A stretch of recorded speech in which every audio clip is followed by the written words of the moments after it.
my mom, who I do not hate my mom. I love my mom. She's dead. Yeah, but growing up, her not being cool to me, like that's why I am the way I am. Yeah, like I do want a girlfriend. I do want to have sexual relations with a girl, but at the same time, like I need her to be like actively want to pursue me. It's like, all right, if you're into me, great, let's do it. But if you're not, then all right, fine. Then I'm not wasting my time. 51 years old, homeless, a failed comedy career with no future. The Cleveland Slow wants a woman to pursue him, to be his girlfriend. Something he cannot do for himself, because his mommy, quote, wasn't cool to him.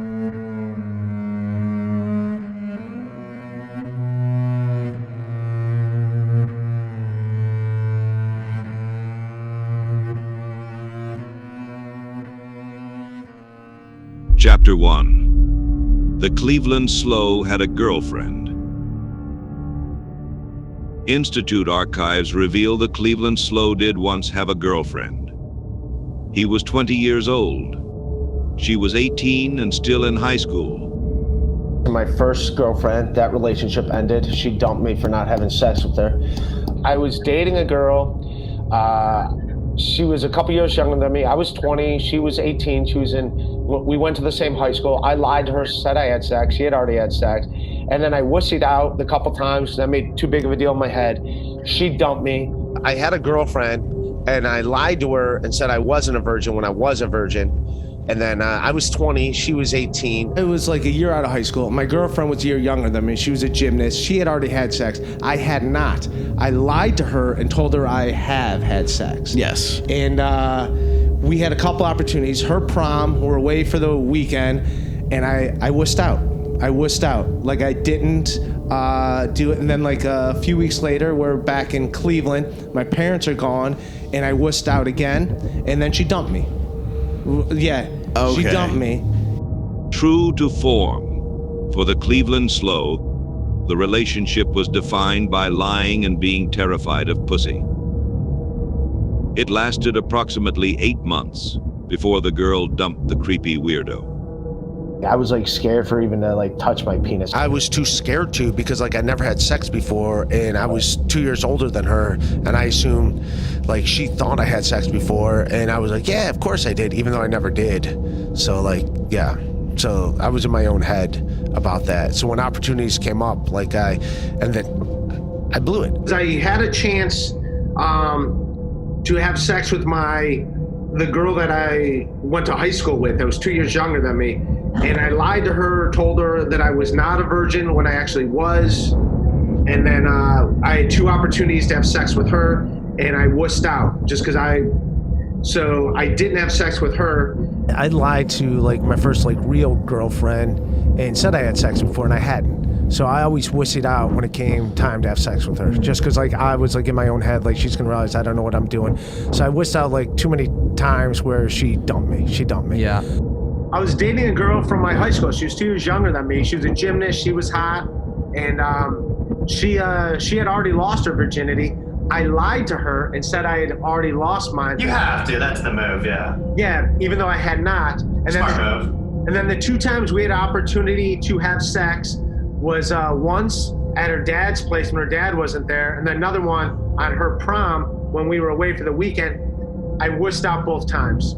How did you wuss out? What'd you do? I just was like, I was nervous. I was apprehensive because I lied to her and said that I did it, that I've already had sex, and I hadn't. And I was just nervous that I wouldn't know what. I never really touched a vagina before. I didn't I got nervous. She dumped me. She dumped me.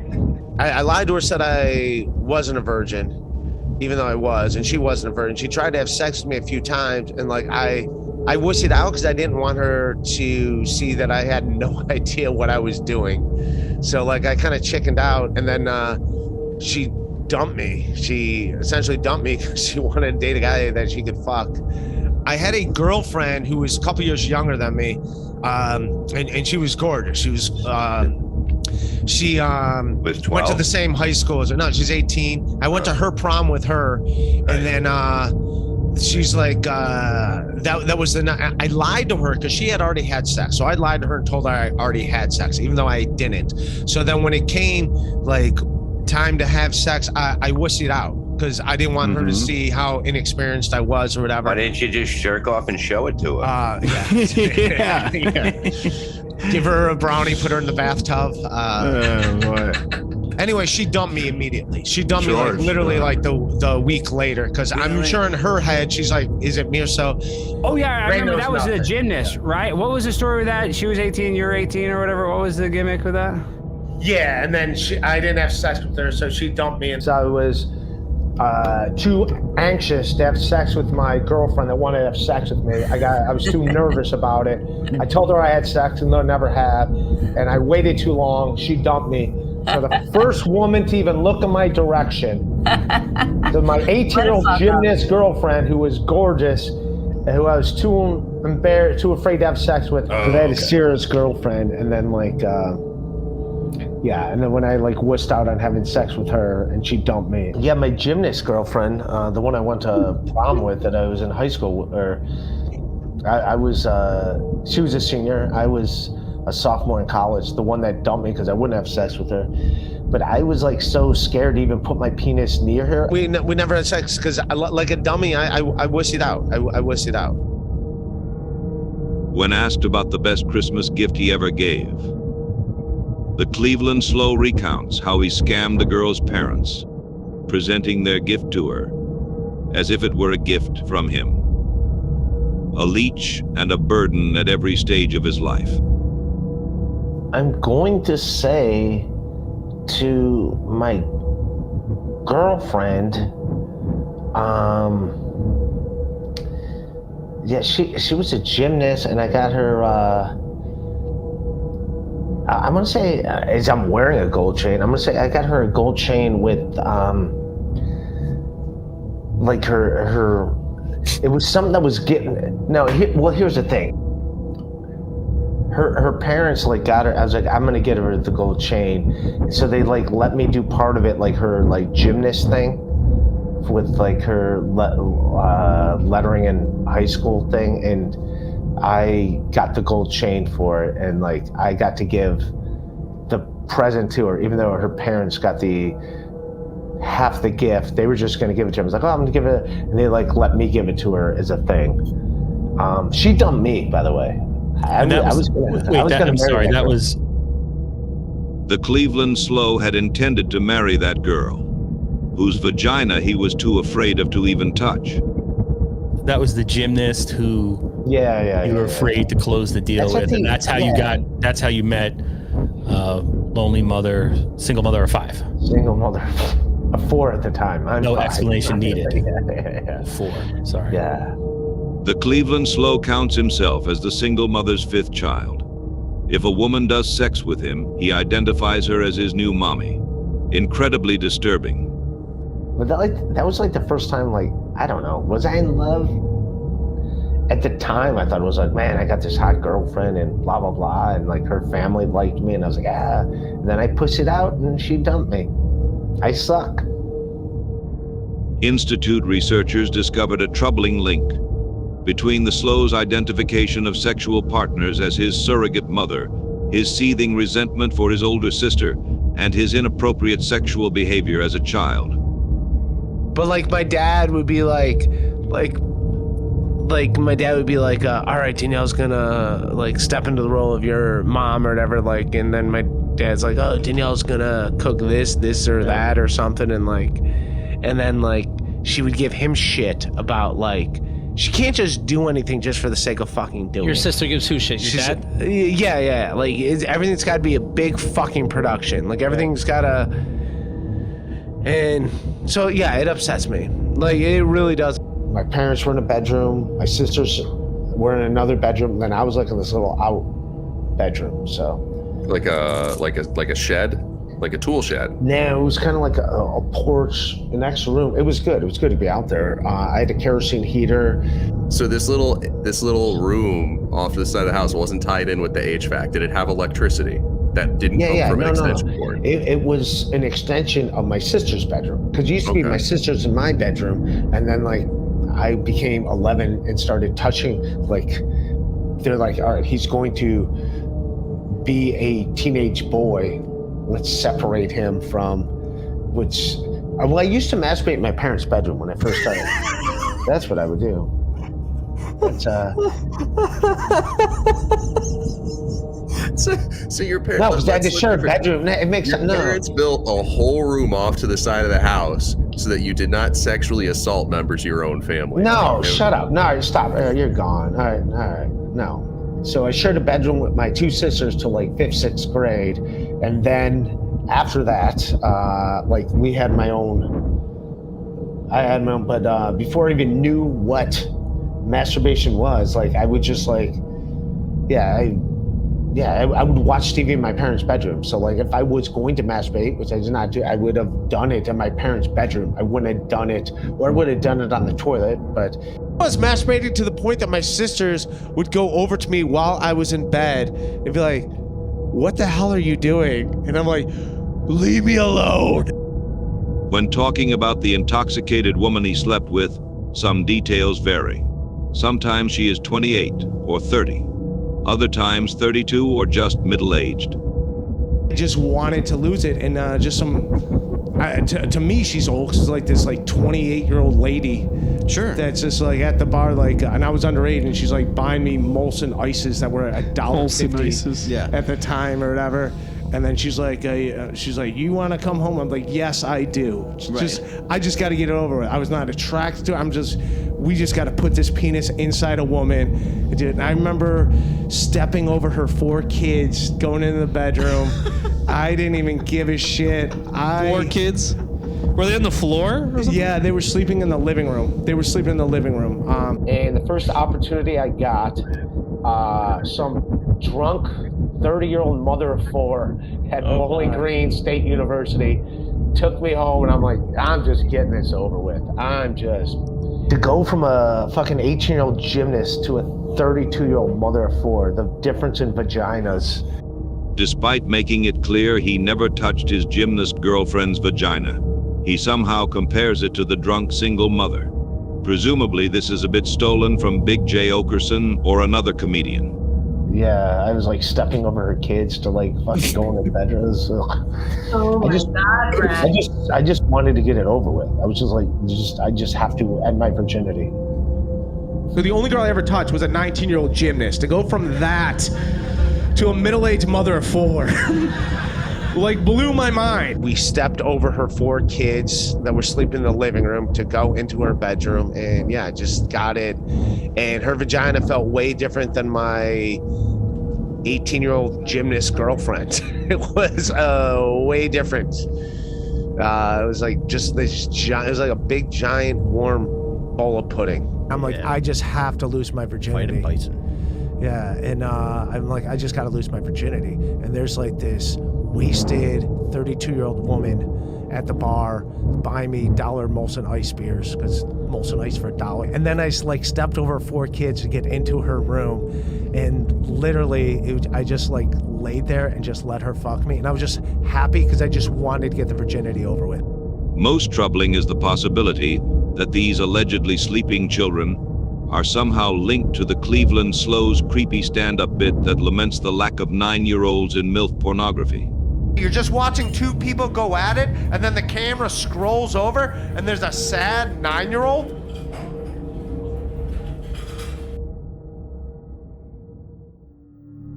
Chapter 2. The 2006 Made-Up Girlfriend. The Cleveland Slow claimed to have had a 6-month relationship in 2006. Yeah. When was the last time you had a relationship? 3 years ago. Yeah? How long did that last? Like 6 months. Was it your first fight and it was done, or? No. Running a heuristic analysis through the system for recursive element theory, essaying Ray DeVito. The Slow's claim is almost certainly bullshit. At one time, there were some women who found the Cleveland Slow to be physically attractive before they got to know him. Ray DeVito You're such a good-looking guy. Isn't he a good-looking guy? Yeah, that dimple. Oh, that dimple. God, I wish I had a dick so I could fuck that ass on your chin. I just, let me slap it. Yeah, nice. Before they discovered the sinister reptile within. Chapter 3. The Cleveland Slows Irish Princess. In July of 2009, the Keith and the Girl podcast held a special live event in the Poconos for their 1000th episode. As the podcast's idiot stunt boy, the Cleveland Slow was in attendance. Ray DeVito, come up here for a second, if you would. I love a spontaneous ice cream eating contest. There we go. I'm good. I am so good. I'm drinking. I'm in drink mode. I'll be drinking contest. In the audience was a dedicated fan who had traveled from Ireland to attend the event. The 22-year-old woman can be seen participating in the ice cream eating contest. On your mark. Get set. Go. Brain freeze, motherfuckers. Ray DeVito, everybody. Thank you, buddy. Let's get one Mike Kaplan and Mike Fox. As a lot of people like Ray DeVito. By the way, you have to wear your fucking pajamas to this gig tonight. I mean, not for nothing. I love you, but Jesus Christ. Being unfamiliar with North American slows, the unfortunate woman was quickly befriended by the very worst kind, the Cleveland Slow. Ray, of course, was up for the 1000 show. A blast, my friend. Let me say that again. Thank you for coming out. Thank you for having me. It was awesome. Being a liar, the Cleveland Slow told everyone they were dating. No, Ray, that girl Kat, you guys are the cutest couple in town. Oh, no, she's awesome. She's great. She's from Ireland. Yes. You guys are hitting it off. How many dates did you go on while she was up here? We hung out pretty much the whole week. Nice job, cool. buddy. Yeah. Good for you. Except for the one day she went to Philadelphia. But yeah, no, super girl. Fucking awesome. All right. Big fan of hers.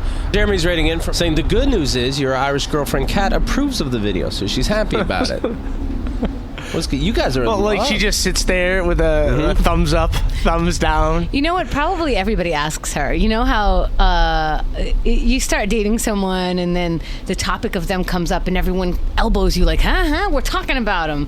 And then you're like, yeah. So probably your video came out and everyone's, PMing and emailing her and Twittering and what do you think? What do you think? It's your boyfriend. What do you think? What do you think?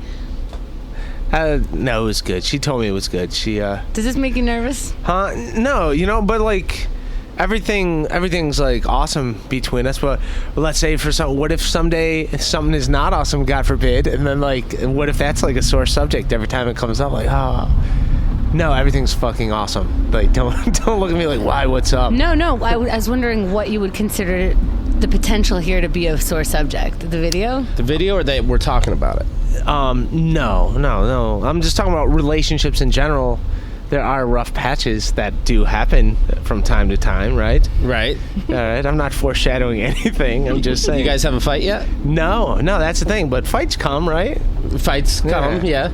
The romantic relationship was a fiction. The Cleveland Slow knew he would never have the courage or ability to engage the woman in consensual sexual intercourse. So, he began sketching the outline for an end to a relationship that did not exist. This is what I will say about Kat is, like, so far... Do you like, call her Kat?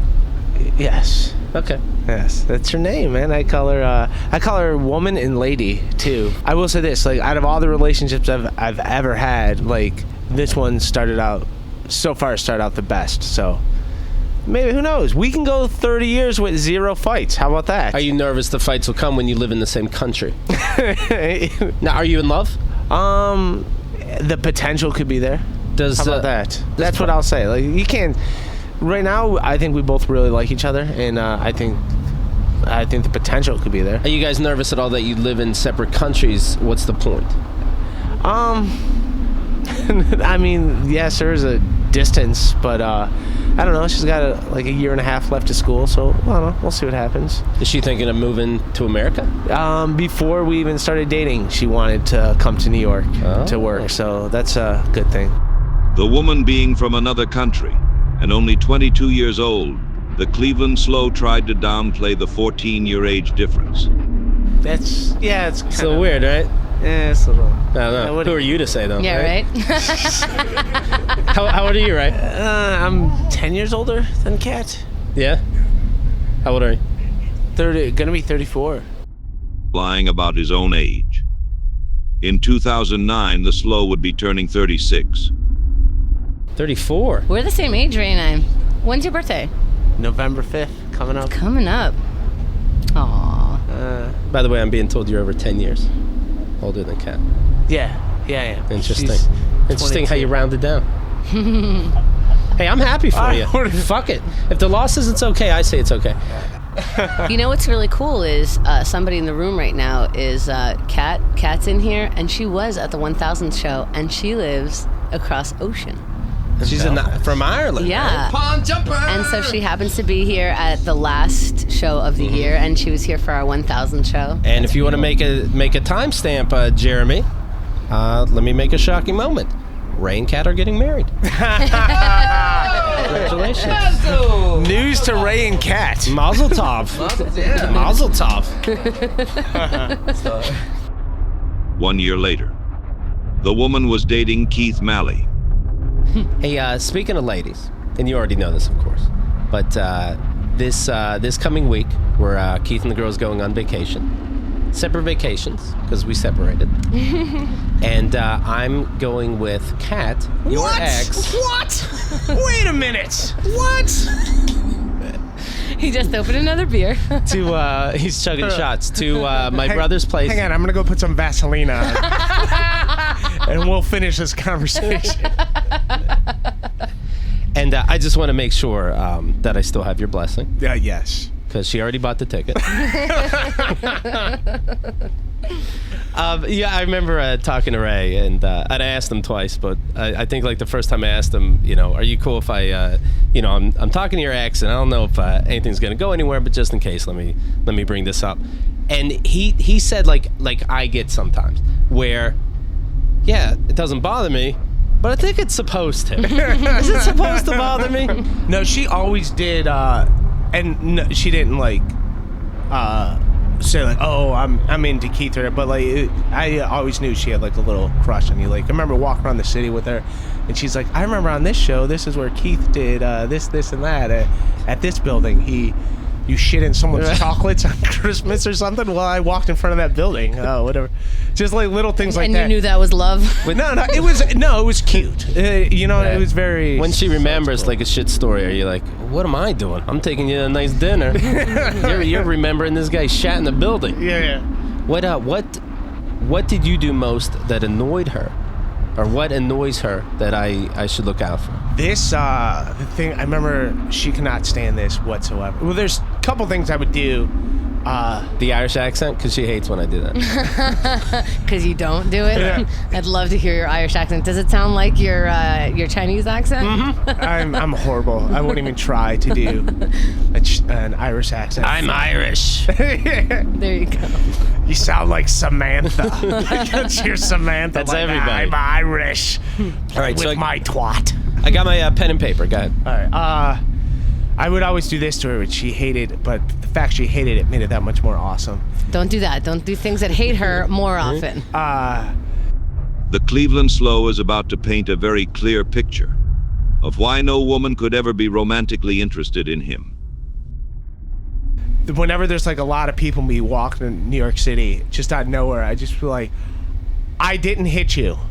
I did not hit you. And I'll just like say that louder and louder. Right. And the more she like gets annoyed, kind of walks away, I'm just like, I didn't hit you. I didn't hit you. I wanted to, but I didn't hit you. And just embarrass the shit out of her. You know what? There's no way Keith would ever do that. I don't think I do that. Ever. Quit acting like I hit you. Quit acting like I hit you. I didn't hit you. That's hilarious. It is. It's so, like, she hated it. Like, she just get embarrassed. I'm like, quit acting like I hit you. I didn't hit you. 2 years later, The Cleveland Slow continued to insist that he had dated the woman, which everyone knew was false. Keith, you were upset with me being loud. You are the loudest dude I know. Like, talk about, we are like 80% the same guy. We are just as loud as each other. Like, you are just as engaging as I am. The only difference is when I engage people, at least they know that I'm engaging them. You are just loud and they are just unwillingly engaged. So I'm not saying anything wrong with that. I love the fact that we are very similar. I love hanging out with you. You are my buddy. The same. Yeah. Right. That's part of the reason why Kat was dating me, is she was always attracted to you.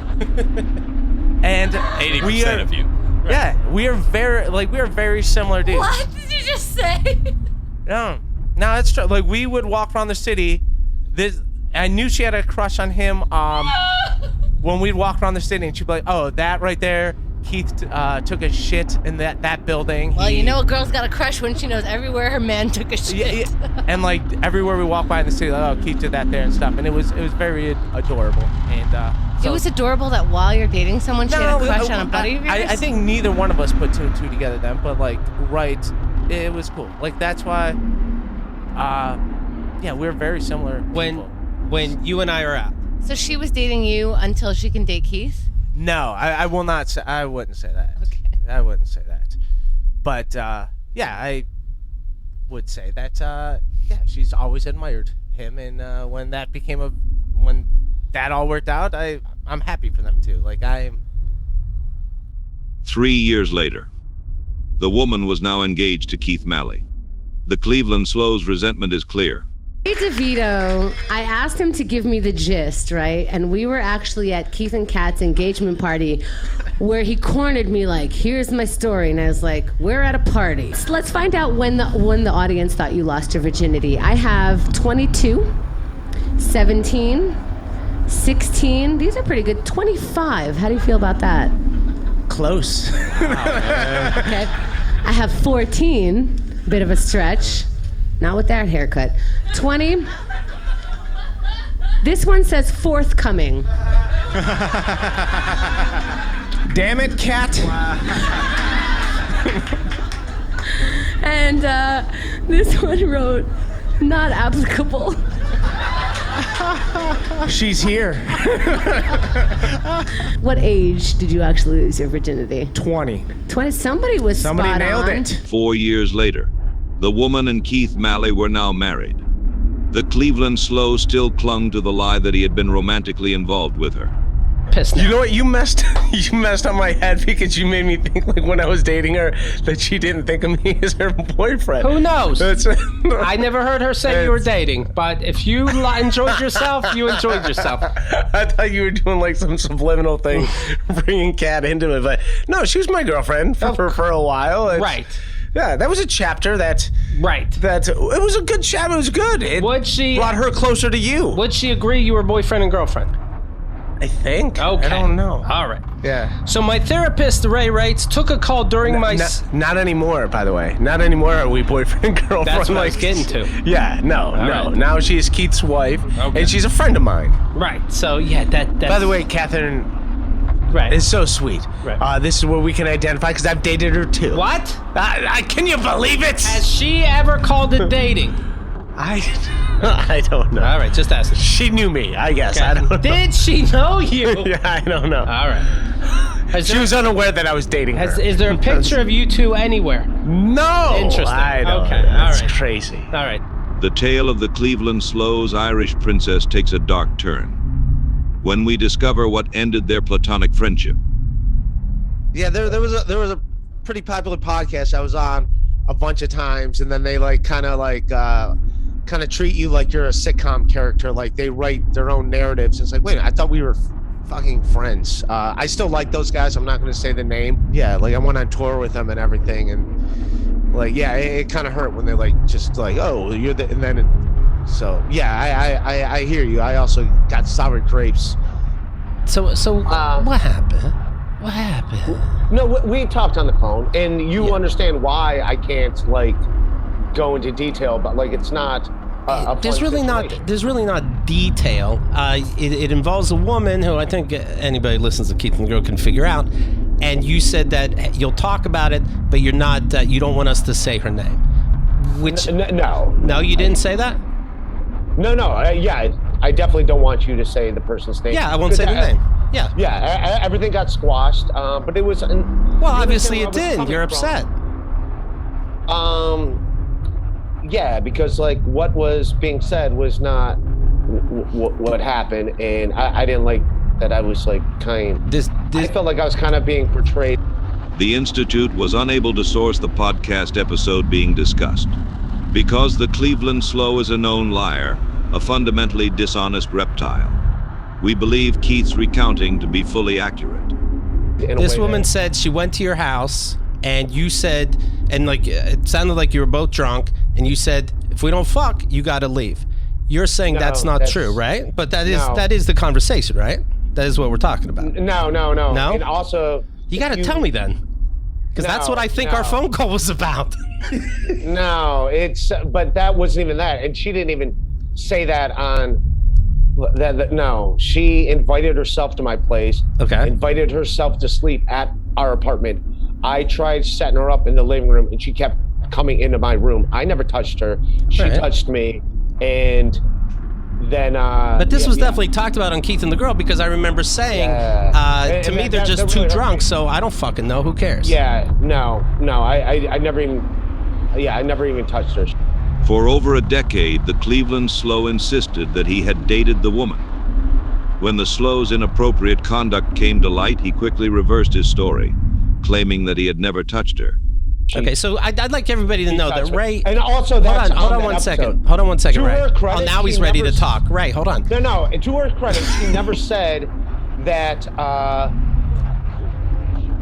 She never said that I touched her or anything. She said, and by the way, we're not. This is already uncomfortable because I don't want them to hear this. It was all squashed. You brought it up. All right. No, you brought it up. I was touched. I touched nobody. Someone got in my bed and touched me. That's it. There was no erection, nothing. Yeah. I'm fine. You know what? All you had to do was say the E word. No. Greg's got it all figured out. No. This is not. I did not want anyone over. I did not want. Yeah, there was right. some. Yeah. You married my ex-girlfriend. She will tell you. I do not. Let me tell you something. I will say her name. Her name's Catherine. And by the way, I can't think of anything grosser than you implying that you had sex with Catherine. and don't say ex-girlfriend. You went to Ireland once, but okay. You got it out there. You guys kissed, I'm sure. But like me being on antidepressants and everything, like, no, I would have to like, yeah. So like, I'm not a one-night stand dude. I've never been. I gotta like schedule that in. Hold on 1 second. Like, hey, Kat. Ray asked me to check with you and see. Was he able to like stay hard often? Yeah, it's been a bit. No, Kat's fine. Yeah, this is not comfortable for me to. It's not comfortable for me to hear that on your podcast. So here's the thing. Yeah, all right. If you okay, hold on. Wait, can I? Because I think that I'm seeing a clearer picture here, Rod, and we can consult. It sounds to me like he wasn't talking about you. Now, wait. Before I go anywhere, Ray, can I ask you something? Were you did she use your name? Yeah, that's what. Oh, okay. So then it sounds. On the episode. And also, by the way, this person would make jokes about that night. I want to say it was sent to me, but it's obviously sent by people that in your VIP paywall that sent me clips. Okay. And I want to say one of them was at the roast where she was naming all the comics she had sex with, and then she pointed out like, "That's right, Ray. Adults actually have sex with each other. They don't just." And yeah, so I mean, she even acknowledged. I think that was our 2-minute stand-up show, right? Now it's very, very, very clear. And so this is what it sounds like to me. I felt like I was thrown under the bus. I felt like it was like, what? I got to defend, like that's not what happened. If you remember that episode, and people reached out to me that are fans of both of ours, but your fans. How sweet of them, by the way, right? How sweet of them to do that. Yeah, but where they just won't get to the bottom of it. When that whole conversation started, I thought it was being jokes made at the fact that I was like sexually not interested in that person. That's what I thought. And then to hear a 180, like, oh no, they're saying, it was like, what? That fucking, yeah. Yeah, but it sounds to me like you get it what I'm saying? wasn't. Yeah. So Hold on. Listen to the dogs over here. It wasn't Keith. It sounds to me like Ray was angry at this person, and not necessarily at you. Or so you were mad at Keith. This is okay. Nothing but honesty, the whole situation was not comfortable. Did you feel like they didn't? Did you want Keith to like? Did you want Keith to like have your back and be like, no, this is not happening? He would not fuck you, but he could, and he's wrong about erections. Unprompted, the Cleveland Slow now reveals that he had shared lewd photos of the woman. Well, here's what I also agreed. Some female comedian friends of mine, like at the time, here's what the person was actually mad at me about, which I did do, is they send me half-naked pictures, and I did show them to other people. That is not cool. His justification is some convoluted logic about how it was not his fault because she was the one that sent him the photos. But me doing it, and I'm not defending it, but I did it in a way of like, because she was a friend of mine, and it's like, did I instigate this? It was more like, I didn't instigate this. I didn't instigate this. So I did show people, and that's what she was upset about, because she did a show at the Creek, like my show, and I did a joke on stage that she got upset about. It was essentially was a joke about ladies, you know, when you send like naked pictures to us, it's kind of like when a guy sends you flowers at work, we're going to show them to everybody. The Cleveland Slow is a monster. Chapter 4. Poverty versus Polina. Devoid of talent and skill, the Cleveland Slow has been poor for nearly his entire adult life. When given the choice between poverty and the love of a woman, the Slow will always choose poverty. The example he has most talked about is of a woman named Polina, who he met through Keith and the girl. Yeah, I think it came off really well. And a lot of big thanks, though, goes to Polina, who's a friend of the show. Right. She's got those costumes for us from the Lincoln Center. Those are like $1,000 outfits. Oh yeah, those were impressive. Yeah, Polina is the non-comic that you see at every comedy place. She knows all the comics. She's the sweet person. She did the outfits for Viva Pachiva, my play, and she's an incredible seamstress. She sewed some of the costumes together. So, yeah, it's very lucky to have her on the job usually. But she talks so quiet. She's one of these people that talks so quiet. It's funny because she's a tiny person physically, and her voice just matches it. I can only imagine that, you know, her lung capacity can only go but so much to like project as much as everybody else. She's so little. Her name is Polina Reutman, and you can find her on Facebook. She's all of our friends on Facebook. Well, she's gorgeous. I did that Jamie Greenberg thing, and they have like someone there that's like fashion, and like that's her only job is the wardrobe. So like that's on them if like the littlest thing, you know, like they got to cover their ass. So that's where. Ask Polina. Get Paulina's opinion about this, and I bet she's going to side with the I'm sure, wardrobe people. Hello, my name is Polina Reutman. I'm a costume designer and fashion stylist, and today we are at Mary Meyer Clothing in Brooklyn, New York, and the question I'm going to answer is factors to consider in designing clothes. There's a lot of factors to consider. Sometime during the summer of 2010, the Cleveland Slow took a liking to Polina. Keith Malley teased him about it. Well, Kendra's right. I can use a party. Ray and Polina, you two are invited. Why is that strange? Just inviting two people. Let's see why that's weird. Keith and Kendra.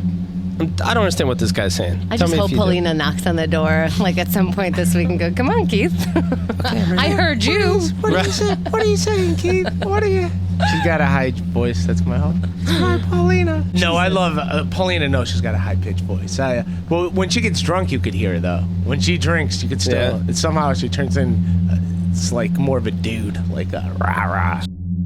Interestingly, a year later, Polina was said to own mace. Probably just a coincidence.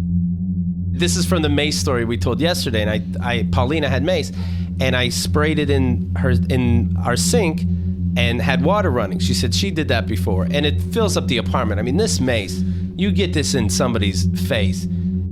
The Cleveland Slow took Polina on just one date. It cost him $50 to buy her drinks, and that was too much for the Slow. Well, I will say this. I have there's a friend of mine. I'm friends with her, but like when we first met, I went on a date with her, and she drank she drank like 4 glasses of wine, and it cost me. This is also like a Midtown or something. It was at a pretty nice bar. Like her 4 wines cost me $52, and I was like, I like her a lot, but I'm like, I can't afford this. Yes. I'm like, right. I'm not doing this. Like, Fuck she's that. awesome. And then after that, we're friends. She's friends to this day. Like when I used to do sketches for Comedy Central's Adam TV, she hooked me up with the wardrobes because she's also the wardrobe lady at America's Got Talent. I think that's what she does now. She lives in LA now, but yeah, I'll say her name, Polina. She's fucking awesome. But yeah, that's when I was like, I can't date her. Victor Venato. Shit's expensive. Dated her for a while. She's an awesome girl. You mean Polina? Yeah. I dated Polina first. Yeah, I knew that he thought that. I dated Polina first, and then afterwards, you tried to date her, but you said that I couldn't afford her. You couldn't afford her.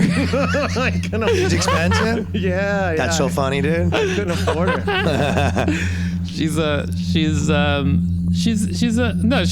wasn't expensive. Awesome. I've been dating some She's fucking awesome. expensive. Well, you have a real job and make real money. Like, yeah, 4 glasses of $10 wine for me just on a random night. So I can just throw $50 in the toilet just on a Wednesday. Over the years, the Cleveland Slow increased the cost and number of dates. The Cleveland Slow is inherently dishonest. Oh, there are some like I don't know if you remember Polina. Do you remember Polina? I'm not going to say her last name. So I went on a few dates with her. I think she dated Victor Venato too. She's married now. She's a fucking awesome person. But I went on a few dates with her, and like we went on a date, and she drank 3 glasses of wine, and she's got like kind of expensive taste. And it's like $16 a glass, and like I bought her 3 glasses of wine, and like so. That was like a $70 night, and then we went out another time. That was like a $90, and I'm like, I can't afford this. I'm like, I just couldn't afford it. I can't believe you tapped out that soon. Without robbing banks or something. You don't. You got. No, she's great. She's still one of my good friends to this day. But like I always joke with Victor about it. I go, yeah, we went on a few dates, and I just saw like I can't pay rent this month. Wait, so did you not? You didn't hook up with her the first time? No, we I'm not gonna get into it, but no, we went on a few dates. You are. We went on a few dates, but I know I just couldn't afford. Like I was like, all right, we can't. One of my good friends, and she's married now. She's fucking great. She does wardrobe on Broadway. Her name's Polina. That I'll give you her first name. Fucking sweet girl. Fucking gorgeous girl. And then I went on one date with her, and it was expensive. It was like down back when Comics was on 114th on the west side. We're somewhere down there. We're at this fancy place, and she drank like 4 things. She had like 4 wines, and they were like fucking $18 each. And then I had my stuff too, and yeah, I ended up spending like $180. And I was like, I'm like, she's great, but I can't afford this shit. I was like, I can't. Like, I like this girl a lot, but I'm like, I can't. This is just one night out, just hanging out. I'm like, I can't afford this. We didn't even have dinner. It was like $108. I'm like, I can't. But she's fucking awesome. She's still my friend to this day. She's married now, but she was like also a fan of the alt comedy scene and helped me with a lot of stuff. But Polina was her first name. Right. You remember her? Polina, yeah. She's fucking awesome. She's the best. I love her. She's the best. I want to just like hug her until I squeeze all the sunshine out of her. So I went on a couple dates with her. Whoa, and Ray, don't kiss and tell. Come on, man. But this one I realized we couldn't I couldn't keep it up. But like she worked on Broadway and stuff, and so like when I would hang out with her, like we'd be at like really expensive places, and it was like, dude, I just spent like $190 in like an hour and a half. I'm like, I can't do this. I was like, I can't do that. Yeah. I was like, I'm like, Ray's like time to go back to those pigs I've been fucking. Yeah.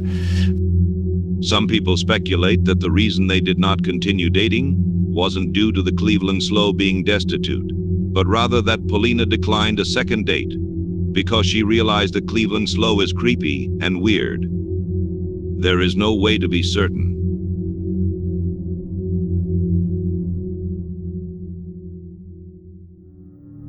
Chapter 5. AerieJane. Over a decade after his failed attempt to date the woman from Ireland, the Cleveland Slow met AerieJane. There are many similarities in what transpired. Covered extensively in the first volume of this series, the Cleveland Slow's crude flirting made obvious his intent. What's going on, everybody? Rock Bottom Podcast, Ray DeVito with AerieJane. How are you, my dear? Hello.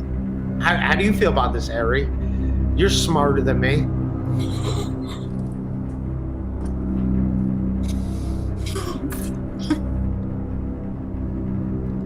Listen, I don't care because all that matters is that they invented space ice cream. Like, honestly. Space ice cream? You're acting like cookie dough isn't a thing. Get your fucking ice cream priorities together. Come on, Aerie. Cookie dough is the best. Act like you don't like cookie dough. Act like you don't like cookie dough ice cream. Why are you being weird about this shit? Why do you gotta be fucking weird about this shit? Obviously, everyone likes fucking cookie dough ice cream. You fucking weirdo about this shit? Ask Ben and Jerry about fucking cookie dough. Okay. Yeah. Well, I love you, my dear. In whatever regards you let me love you, I love you. And that sounded weird as fuck, but whatever regards, I don't give a shit. I think you're fucking amazing. What's going on, Rock Bottom Podcast? What's up? I got the lovely AerieJane here with me. How are you, my dear? You don't realize when you have boyish behavior? I'm gonna do a shirtless photo. I'm gonna fucking Matt Reich it up. I met Aries. She was the bar manager of a pharmacy in Akron. They would do comedy shows there, and I met her there, and we became good friends. We tried dating. we tried dating, and on one of the dates, some guy showed up, brought her flowers. The next day, they got engaged. They were married a week later, and that's the end of it. Just like with the Irish woman, the Cleveland Slow thought they were dating, only for her to end up married to another man. But they got divorced. They're divorced. She's single now. So I'm back in the ball game, Earl. But are you really? He was never in the ball game to begin with. Oh my gosh. You saying you were raped for the first? No, stop it. Don't eat while we're doing this. You really gotta fucking eat whenever you talk. Like, you were not talking for 10 minutes, ate nothing. Then you're like, hey, I'm gonna talk. Let me put this fucking shit in my mouth. Why did you fucking wait till you're gonna talk to put shit in your mouth? What are you doing, Harry? Be a professional. Come on, get it together. You're doing what Carl from WATP said you were doing to me? He said you talked down to me like I'm like a child. Oh, yeah, I did. So that's what you're doing again? And you know what? There is a little prostate up there. It does, yeah. Yeah, it's like this weird G-spot a guy has between the testicles and the butthole, that like little area that if a woman rubs it, it's like the male clit, I tell you. It's like the male clit. It's, I think that's the prostate. I don't know. I never, The Cleveland Slow was very controlling of AerieJane. Hey, Chad DeVito, is it true you won't let this Air girl go on anyone else's podcast unless you're on it too? Yeah. Or you approve it beforehand? Let's discuss. Yeah, I would, what do you call it? I do not. When the Cleveland Slow invited himself to the September WATP live show in Detroit, he decided that AerieJane would be his date. So I'm gonna say this, man. I think I'm gonna go to WATP in Detroit on, I think it's the 18th or whatever. And so I'm going to be in Michigan. Do you want me to go to Battle Creek? What the fuck? I think it's rude as hell of you to ask this. Here comes your content. What do you want to do? You want to go to the park or something? Yeah, do you wanna hang out? I feel like I can't know what's up. Like, there's nothing worse. There are worse things, but it's like sitting here and people having in their minds you and I. No, it's not. Getting together, and it's just so uncomfortable. Yeah. Like, No. you did it to me. Yeah. And not, would you want me to come to Battle Creek or not? If you don't want me to, I won't. you don't need to. You don't need. I don't need to. That. You don't have to say like any details. You just had to be like, yeah, I'd like to hang out with you. That's all you had to say. You didn't have to say fucking. Because it's every time I hear you say hang out, because you equivocate hanging out like. I don't want to talk what do I? Yeah, what I? I'll talk to you off the air about this. Right. I don't want to do this in front of people. I don't. KB wants us to go on a date. How about that? KB, you should be ashamed of yourself. The Cleveland Slow rejected another woman who was inexplicably interested in him because he had decided that he would make AerieJane be his girlfriend. So I think you should hook up with Ray in Detroit and get something started with you two lovebirds. I think you guys would look great together. Everybody keeps saying that Ray and I need to just give it a shot. No, I'm good. Detroit, there might be another. Okay. In the middle of his attempt to convince her to be his date, it is revealed that the Cleveland Slow had previously attempted to force himself on her. You know what I took from this whole conversation you guys just had is that you slept in a woman's bed and did not have sex with her. That's all I heard. That's on her. I would have given it a whirl. No, you wouldn't. No, we both we were not having that. And we were both like, oh my God, we were so drunk. So drunk. I just wanted to throw up. And I had the spins.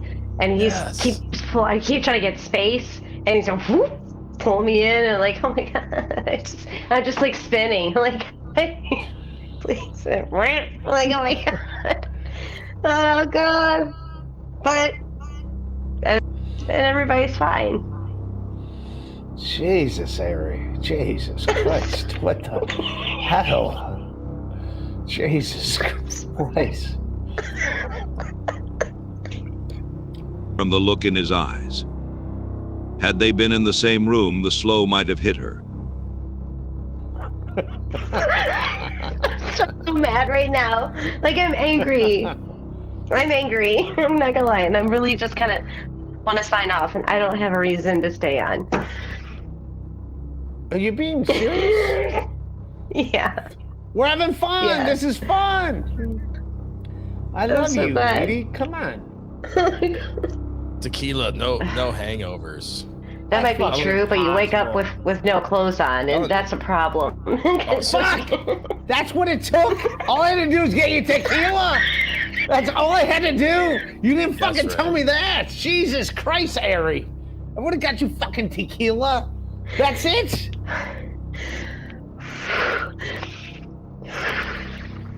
The Cleveland Slow laments that he did not know to use tequila to date rape her. The Slow is disgusting beyond words. Well, people think I don't like you gotta get vaginas. People think I don't like vaginas. There's too many fellas in here for this vagina. Please put it away. You brought a vagina to this party? When I first met you at Barmacy, did you think like, this is where it would be? No, absolutely not. Absolutely not. Dude, I do have this to share with you, OJ. So I was at Barmacy that's where she used to be like a bartender and manager at. And I was there on Sunday, and Molly, I'm not doxing Molly by just saying her name, but she's No. also one of the bartenders there that does the same job that Aerie did. And I took a picture with me and Molly, and I texted it to Aerie just out of the blue, and I go, hey man, I go, hey, what's going on? And then I go, hey man, it's cool. Molly's not mad at you anymore. I just put that in, text message. A pattern of manipulation and isolation. Yes. That's why you did it. Clearly a joke. It was clearly a joke. That's why. Clearly love to be hated. Wait, It's also weird. Like, let's say, like we do dates. I don't want people. I don't even want to see you. It just stresses me out. Like the whole idea. Then people like, oh yeah, Aerie, oh she's flirting with Ray, and oh they're fucking and all this. It's like, it's enough to make me go, no, it's not worth it to me. It's like seriously irritating. Well, I love you, lady, in every capacity, so it's all good. Yeah, you got to come to Detroit. Aerie got to come to Detroit. I realize this. Yes, So I will. Yeah, we're gonna have fun. I'm really scared. I got the. It's okay. I'm in the area. I'm in the AerieJane business. That's what I am. I am. Okay. Yeah, man. All right. Would you freak out if you found out that Husey and I have been like talking a lot? In what capacity? Yeah, Ray, will you be getting laid in Detroit? I don't know. I think Aerie's coming to hang out. So. Yeah, but I heard that ship had sailed. She's not into you like that. AerieJane had made it explicitly clear on multiple occasions. She was not interested, neither sexually nor romantically, in the Cleveland Slow. Wait, you married a guy you weren't sexually attracted to? So, Ray, you have a chance. Yeah. Hilarious, Gina. That's hilarious. If Ray got married, he'd learn to shut the fuck up and he'd be fucking. I wouldn't marry Ray. Ray seems to have a real like for you, and he gets upset when people talk to you. Is there an opportunity that this could be taken to another level in a relationship with you and Ray? I think Ray has me on because then people will make fun of me instead of him. Oh Ray my God. was not planning on hooking up with me in Akron. That's why if he was, then he would have been quiet about the whole thing till after. Not that we would have hooked up. We wouldn't. I wouldn't. Do you think that you two could date? If he asked you out, would you? No. It's like he makes excuses. What the hell can you turn? How can you? It's because you know what I mean? he knows. It's because he knows that I'm not gonna jump on it. Occasionally you tune back into what Ray's saying, and it's like the most unhinged shit I've ever heard a man say. Yeah. It was like how the internet tries to get you with Ray. Oh my God, it's just ridiculous. Honestly, at this point, it's absurd. Even him, he's being absurd. He's being absolutely. I can't be more straightforward. I think I've been very straightforward. People are like, quit leading him on. Like, no one's leading him on, assholes. He's hearing what he wants to hear. Like, stop it. The Cleveland Slow made quite a scene in Detroit. We're all hanging out, and I remember my mom and Carter's mom, they were hanging out with AerieJane, and they enjoyed AerieJane's company, and we were all staying at the same hotel, and all of a sudden, like, Ray, like, takes her away and goes, we gotta go. Like, we gotta go. And that was a weird scene. I gotta say that, because Ray kept trying to get her to leave, and he'd like walk down the hall and notice that she wasn't following him, so he kept like coming back to get her. Right. Now Ray is saying, well, she didn't have to fucking go. She could have stayed. She could have got a ride with someone else. She could have, when we literally, I think my mom literally said to her, like, hey, we'll drive you back. We have room. We were in a 4Runner. We had the whole back. She could have sat in the back.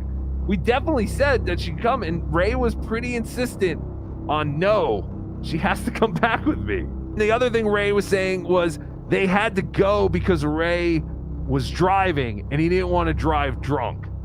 Right. All right. I'm not going to incriminate anyone. But I will say, the night before the show, we were all hanging out at the bar.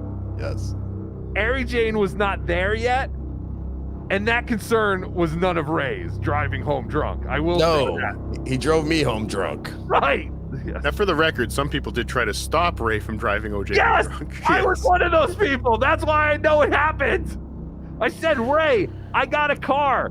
Leave it here. It's like, nah, I don't want to. I'm fine. It doesn't matter. It's fine.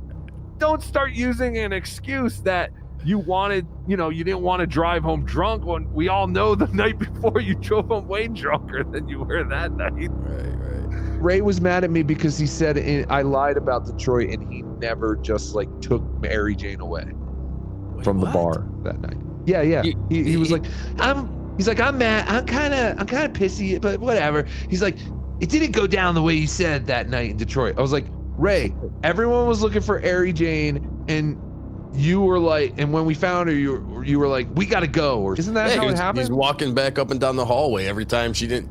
Come on, we gotta go, Aerie. After being rejected in Detroit, the Cleveland Slow blocked AerieJane on social media, then created a, quote, ghost account to cyberstalk her.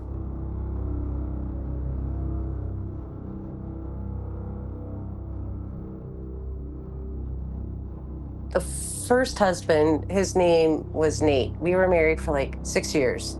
And then the second husband, Jay, well, his name was Jason, but he went by Jay. What are the Nate J allegations? The Twitter account? Nate J? That's a ghost account of mine. I own it. Guess what? I have 4 other ghost accounts on Twitter. So yeah, guess what? There's 4 other accounts out there following all the people that hate my guts. It's not just that there. There's 4 other ghost accounts. So go find them, MGD. That's what you can do. You can go find them. How'd you come up with the name Nate? Go find them. There's 4 other fucking ghost accounts. Have fun. Spin a diff, and go find them. Find them. Let the hounds out. Go get them. What a man, what a man, what a mighty good man. What a man. The Slow's simmering anger boiled over in January when he went on an unhinged hour-long rant, claiming AerieJane was the one pursuing him, that he wasn't actually ever interested in her, and other lies. That fucking cunt used the fuck out of me. That fucking attention-seeking whore. Want to talk about fucking AerieJane? She showed up to my fucking work event. She inflated herself. First, she was like, hey, I'm gonna come to Detroit. I'm coming to Detroit. I'm getting my own fucking room. Ray keeps telling everybody that AerieJane invited herself to Ray's work thing, which was hardly a Ray work thing. To try to throw it I'm fucking in charge. My schedule is now her schedule. Get out of here. She wanted to stay at the bar. She could have stayed at the bar. Yeah, there's a reason why she's been married 3 times, and not one of those marriages has lasted longer than fucking 6 weeks. You see the fucking common denominator there? Who is it? That fucking gap-toothed fucking bitch. That's who's the fucking common denominator. Fucking, yeah, what fucking's wrong with your head? You fucking, get out of here, man. She can fucking, yeah.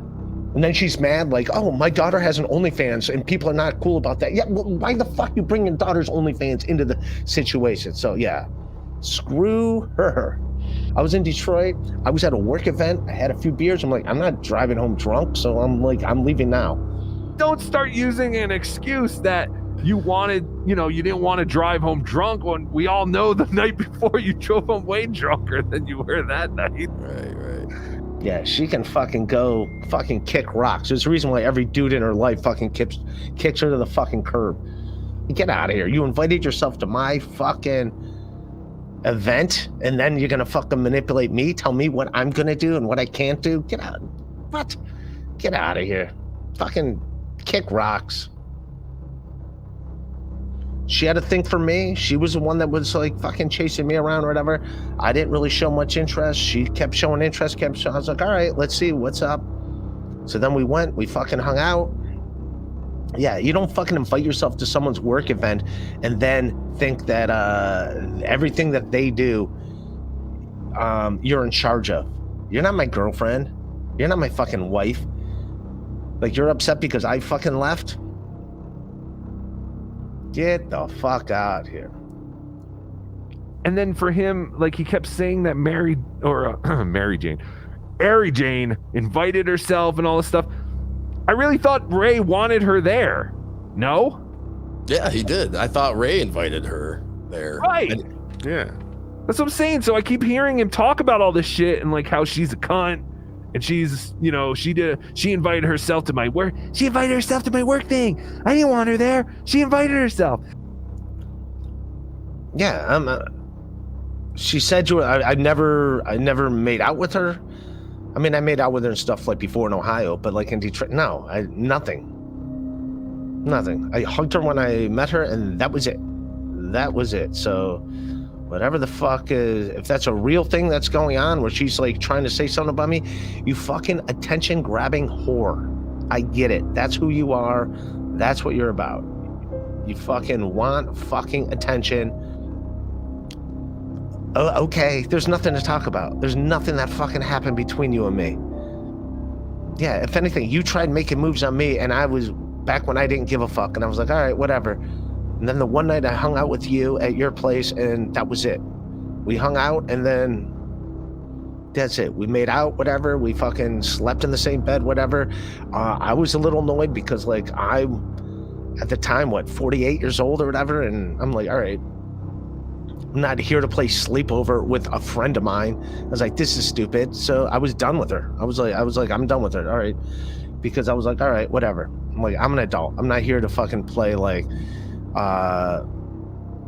we're not sophomores in high school. It's not like, all right, let's just like hug and like kiss each other on the cheek and like, it's like, whatever. The Detroit thing or whatever. And like, what are you going to leave tomorrow? I wanted to hang out. I was like, then stay. Call an Uber. I'm not your fucking responsibility. You have your own fucking key to get back in the fucking room. I don't give a fuck. So she'll be the first to admit 0 happened between me and that lady. 0. I have her blocked on Twitter, and someone said she was tweeting about me saying something, and I was like, all right, man, screw her. So there you go. Like, there was nobody fucking, I didn't kiss her, she didn't kiss me in Detroit or anything. It was like a fucking handshake. That was it. There was nothing. That's why that whole thing is like what? Nothing. Yeah, we shared the same bed, but like I didn't touch. I made a point not to fucking touch her. I made a point to be like, I'm not touching. What really annoyed me is she asked me to do a podcast with her. She's like, hey, we should do a podcast. How we're impossible to date. And I'm like, I'm not impossible to date. It's like I was purposely not trying to date women because you were insinuating that you were trying to date me up until, so like, I'm like, well, I'm not fucking, what? No, I'm like, no, I'm gonna date women. Like, I'm not gonna do a podcast with you about fucking that I'm impossible to date. By the way, ever since I have no makeup on tonight, but I put cover up on my fucking blotches yesterday, but it doesn't look as bad tonight. Yeah, I never had to block a woman I never dated on my phone before. It's the first time I ever had to block a woman. I think I blocked Chad. I blocked that lady. There's only 2 people I've ever had to block on my fucking phone. 2 people I've had to block on my phone. That's it. Yeah, it's like, go meet another husband and get divorced in 3 days. You fucking go figure that shit out on your own. Leave me the fuck alone. Get mad at me because I didn't even know her daughter had a fucking OnlyFans until she texted me like, why are people being mean about my daughter's OnlyFans? Like, leave me the fuck alone. I didn't even know your daughter had a fucking OnlyFans. It had nothing to fucking do with me. So leave me the fuck alone with that shit. The Cleveland Slow's incel rage went on for months. And fucking Aerie can't refuse a fucking tanning bed, Jayne. Is that a tanning bed? There's a fluorescent light. Let me put it next to my skin. Oh my Lord, is my skin getting brighter? Oh my God, is it getting brighter? Fuck, I'm done. Daughter's her OnlyFans, haha. Have you seen my daughter's OnlyFans? Hi. My skin's still on my body and it hasn't fallen off yet.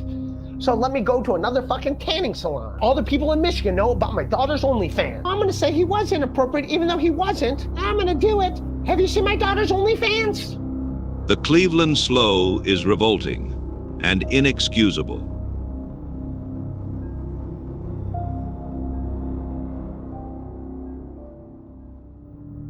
Chapter 6. The Buffalo Stripper.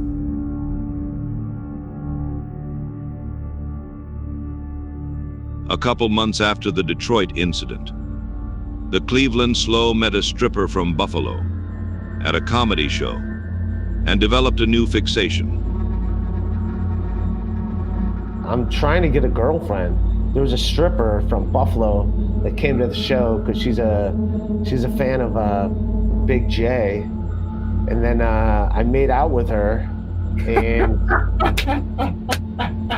I'm gonna hang out with her in Buffalo, and I'm telling everyone she's gonna be my new girlfriend, and people are doubting me. But so you met a stripper in Buffalo? How did that happen? No. I was working at Hilarities last weekend in Cleveland. Legion of Skank fans are out there, and they draw a crowd of Asian strippers. Of even strippers. So Asian. Wasn't she Asian? I don't want to say her name. Like we're. I'm asking her nationality. What is her bloodline? Why are you showing pictures of her left and right? This guy was only creepy one for this poor picture. lady. It's only one picture. No, she posted this on her thing. I didn't post it on my thing. Does she know that Ray DeVito's now in his shack masturbating to this every night? There she is. That's a lovely lady. The Cleveland Slow couldn't stop talking about how the woman had taken a photo with him, posted it to Instagram, and tagged him. The woman's Instagram webpage promoted her exotic dancing, yoga and dance studio,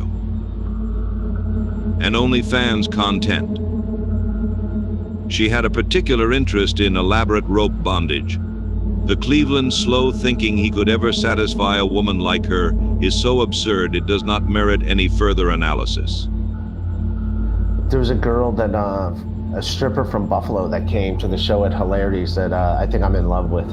She doesn't know it, but yeah, that's my girlfriend. Wait, she's a stripper? Is that what you said? Yeah, she's a stripper. Cool. She doesn't, but she lives at In Buffalo. Buffalo. Got you. I'm gonna, that's girl. I'm gonna marry her. That's what I was saying. I'm gonna marry her. Would I love to date her? Obviously. Would I marry her? Yes, I would. I would marry her. I'm gonna marry that stripper in Buffalo. Does she like you? And there was a stripper from Buffalo that came to the show and took a picture with me and posted it on her Instagram story. That's gonna be my girlfriend. That's my wife, because she's very attractive. So there is a stripper from Buffalo. Okay. Oh, I will marry her. I would marry her. Yes, I would definitely marry her. She's gorgeous and she's a cool lady. I just showed a picture that she posted on her Instagram story at Hilarities of me and her. I kissed her on the forehead. That was it. I kissed her on the forehead. I also didn't marry her. I said I was going to marry her. I'm probably not going to marry her. The Cleveland Slow appears to have frightened away the woman before ever meeting her again. The Slow made up an excuse that people had asked her to be on podcasts, and that was somehow overwhelming to her. An exotic dancer. Whatever the case, she was one of the lucky ones to escape the Cleveland Slow so quickly. Chapter 7. Minji Ko. I got two newcomers. Minji Ko, do I have the last name right, Ko? Yes. Hell yeah, comedian in New York City and Korea. She's in Korea right now. Minji, being from Korea, had little familiarity with North American slows, much like the Irish woman. Minji, you're in Korea right now. Yes, I am. I was working at the United Nations. Not so good. You South Korea or North Korea? I don't. The Cleveland Slow thought it was possible that Minji was doing his shitty podcast from North Korea. Or he thought it was clever to pretend he didn't know the difference. Either way, he is unfathomably stupid. So I used to have like canvases right next to my bed because when a guy comes, I like making art with cum. His actual cum? Like actual cum. Fuck yeah! Finally, a woman I can appreciate. That's what we're talking about. How would you come, Dan? Let's say you're lucky enough, and you and Minji are dating, and she's like, I need you to come. What would you do? This is definitely how cancers come. I've seen cancers come before. There's a lot of A lot of celery all over the place. Like, wow, all right. The Cleveland Slow was fully bricked up by the idea of standing in a line of dudes for the Korean woman to tug his pecker onto a canvas.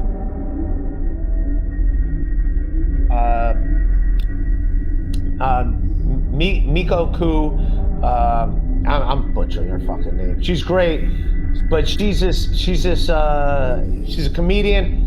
She like makes art out of a dude's jizz, and then she paints it on the wall, and then she dances in her underpants around these dancing, and she is attractive. She was sexy as hell, and I'm like, what? I didn't even know I was into that, and then she started talking about it. I was like, what? Sign up for that. What is it? Even if I gotta wait in the line while she makes art out of 10 other dudes just in front of me, I will wait in line. That is how gorgeous she was. I was like, what? Fucking sign me up. I want. You know who's awesome from that comedy roast battle that night? Who? Do you remember the girl that was the pregnant Ali Wong? The Asian chick. I'll tell you who she was. She did the podcast. She was great. She was fucking awesome. She was cool as fuck. I got to get her back on the podcast. She lives in South Korea. Whoa. And she did the podcast. So she's a hot chick, by the way. I think she's fucking hot. I think she's a sexy lady. What the fuck is her goddamn name? Minji. Minji's her name. Minji. Minji and all right, so anyway, so she did the podcast. She does art, she does paintings, and what she does is she fucks around with dudes. Then when they come, she takes their cum, makes paintings out of them. This is on her Instagram, Text in the City, you guys can look it up. She makes paintings out of it, and then she like dances around it in her underpants, and it's the sexiest thing I ever saw. I think like it is. I am a fan. It's the sexiest thing that you ever saw? Yeah, I was into it. Is that why her name is Minji? No, that's her real name. It's Minji. Minji, M-I-N-G, Minji. M-I-N-J-I. She's like into like getting dudes off, and then when they come, saving their cum and making paintings, and her paintings are good. I did not know. The paintings are good. And then she dances and strips around the paintings, and you're like, this is the sexiest thing I ever saw. Were you there? Did you have one of these sessions? No, I just saw the video on her Instagram, and I asked her about it, and she explained what goes down. And it's like, yeah, no wonder why these are very popular. Like, I'm a fan. So even if there's 99 dudes in front of me, I will get in that line for her to get me off. At least twice, women that the Cleveland Slow attempted to date were stolen away from him. The closing joke for his shitty stand-up act is a creepy bit involving cuckold pornography. Now, the Slow is ready to stand in line behind 99 other men. There seems to be a pattern. Yes, I did a podcast earlier today. Minji Ko, how great was she? She was great. She was great. She was awesome. After the Buffalo stripper, the Cleveland Slow turned his focus on Minji. Minji Ko. Everyone was asking, what's a Minji? This is Minji. Minji, a very sweet lady, very funny comedian in Korea. She's in South Korea. Minji, for those of you that don't know, a comic, also an artist. She's a painter. She will take people's cum and make paintings out of them. Turns into fantastic art. So I'm gonna show one of your videos. Yeah, that's me. I was so like just in general upset. You were upset right here? This is you being upset? Let's make Minji upset. If this is Minji being upset, I never want to see her happy. I want to see her always upset. There's plenty of guys who'll be happy to donate their cum to you. So get it all over the canvas. It's like a real life bukkake, but it's a one-man bukkake. Well, you could have a few different dudes like jerk off on the fucking canvas. An artist in New York, and then he did like a cum painting on newspaper. He would get someone or himself to come on newspaper, and then he would like decorate on it. Okay. Well, I did that in high school, like the paper mache. You make a paper mache mask. Minji's coming back. Minji Ko. She's coming back. Everyone's favorite artist. The very sex positive lady. She's coming back next week. That'll be fun. We'll have good times with that lady. The one that makes paintings out of people's combs. You gotta respect that. All right, so I did a podcast earlier this morning with Minji Ko. She's a comedian. She's an artist. She makes paintings out of combs. She's gonna do an OnlyFans. That's her new thing. Yeah, she's fucking awesome. Yes. I got Minji with me. Minji Ko, everybody's favorite artist. Very artsy. There we go. Very artsy. That's what people think of when they think of me. They think of artsy. I'm very artsy. Yeah, like like grotesque can also be art. Do you have cum art in New York City already? Or are you gonna make some while you're there? Oh, I mean, the moment I arrive in New York, I have like cum lined up for me. I have cum providers. What? Is it a long list? How do you get on that list? No, it's but like there is an empty canvas with cum, which I never touched yet. So I'm like canvases that have cum all over them already. So the cum's just been sitting there on these canvases. So someone jerked off on these canvases like a year ago, and it's just sitting there. So, all right, let's say I cum on this canvas. Do I then need to like smear it in with my hand to like get, or no? If that's what's like heart's desire. When I've had a woman's performing oral sex, it's because she wants to. It's never like, hey, this is what it's up to the woman. I don't get any say in it. I can't be like, hey, look at this. You know what time it is? I've done it before. So we were stuck in a traffic one time. So that was your idea then, right? I know it was someone's like, that's the other person's idea. He was demanding. I'm like, I want this dick sucked right now in the car. You know what time it is? It's dick lick o'clock. Fuck yeah, it is. That's what I say. Would you call it dick o'clock? She's fucking great. Who doesn't love Minji? She's like the funnest lady ever. Minji Ko, who we all love. She's fantastic. She'll be on MLC. Everybody watch it. I definitely have herpes, but... Do you really have herpes? I have herpes. I have herpes. Minji, no offense, you're hot. And I would, obviously. I mean, first of all... Doesn't that make me hotter that I have herpes? No. Yeah, like, I just have that. Like, fuck you guys. Put it this way, Minji. If I was going to marry you, herpes wouldn't matter. But, like, if we're just hanging out, just a casual thing, yes, herpes become a deal breaker. Like, if that's a deal breaker for anyone, they can't hang out with, like, no. Like, I'm done. Like, I'm a, like, 30-year-old lady looking for something serious. Like, so if you're not gonna hang out with me, because I have herpes, fuck you, you're out of it. But here's the deal, Minji. I will say this. As a dude, if I, like, was, like, in love with a woman and she had herpes, then it's like, yeah, I love her and that could be, like, a long-term partner, then herpes, like, would be a deal breaker. But if it's just someone in passing, yeah, herpes is a deal breaker. Do you get what I'm saying? I mean, I get it, and then you're like and then like that, I respect that, and then that's not gonna get me. It's not gonna get you. Well, it's not gonna get the other person. Sorry, you gotta go. But here's the deal: if you make out with someone that has herpes, can you get herpes? I mean, like, it's if you have herpes, like the mouth herpes, like there are like different types. I don't have that. It's more like down there herpes. herpes, not like mouth herpes. You were really thinking about like, were you like actually thinking about like casually like hooking up with me, right? Why are you so disappointed? No, I'm just asking because I don't know the. I wouldn't think of that. And trust me, I'm never thinking I'm getting laid ever. Yeah, that's not. When Minji finally realized that the Cleveland Slow lusted for her, she laughed at him, directly in his face.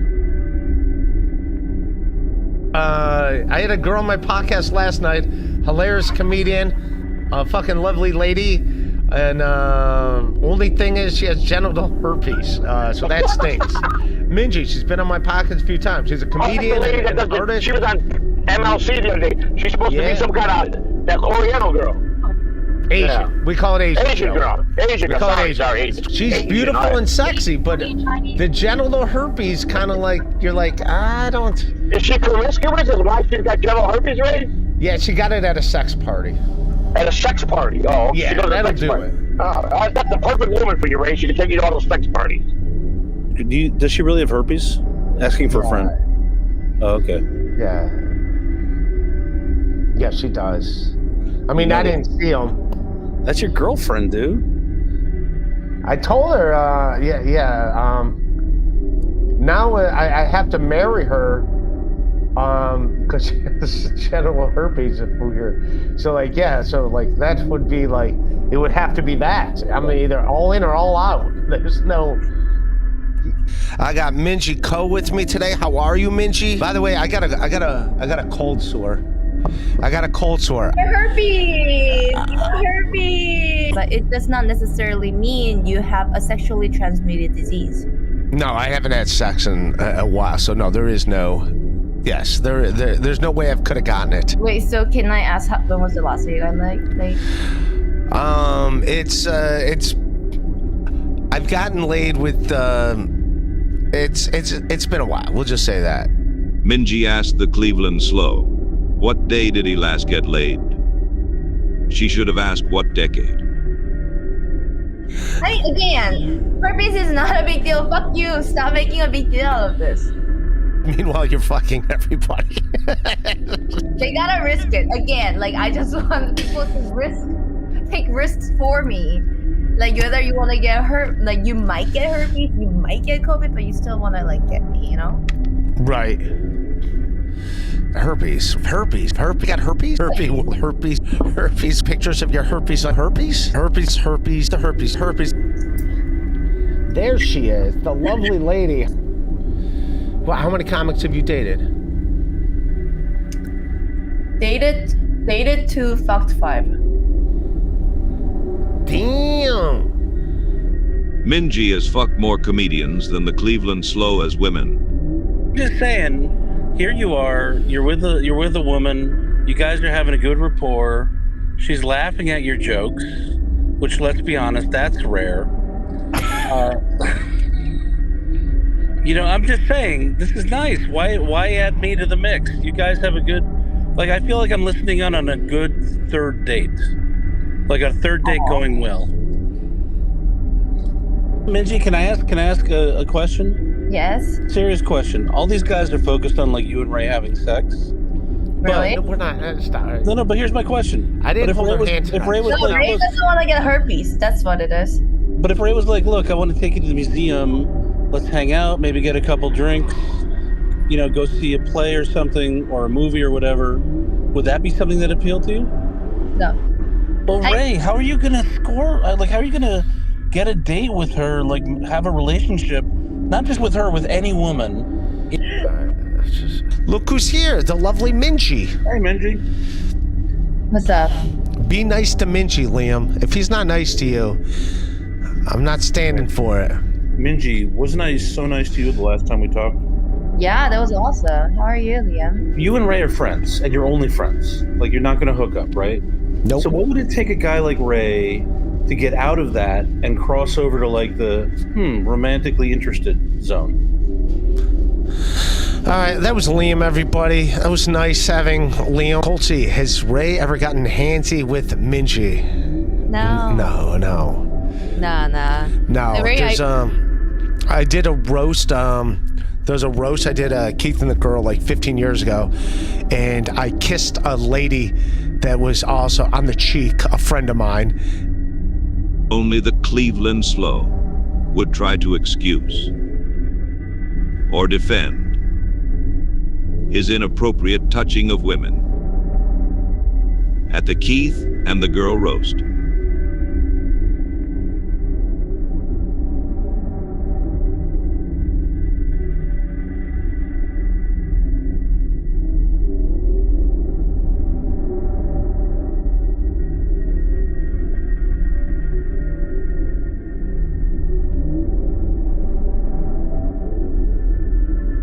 Or the Slow's inappropriate touching of women in Detroit.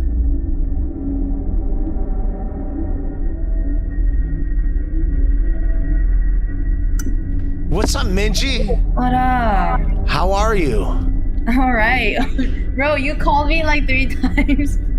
Oh, I thought you were coming. If you couldn't I was gonna. I was just on a call. Oh, I went to Vegas, man. Yeah, it's fucking great. How was Vegas? Awesome. It was it was fantastic. We did a stand-up show. Did you do stand-up? Yeah. Nice. Minji, it was really cool. It's I got a standing ovation before we even started. Yeah. What? How? Because they all love me? Because they all fucking... Before it started? Before it started, yeah. Wow. You want to hear the... I'll let you hear the audio of that. Bring this guy to the stage and you yell it out. All right. Ladies and gentlemen, you know him from the Rock Bottom podcast.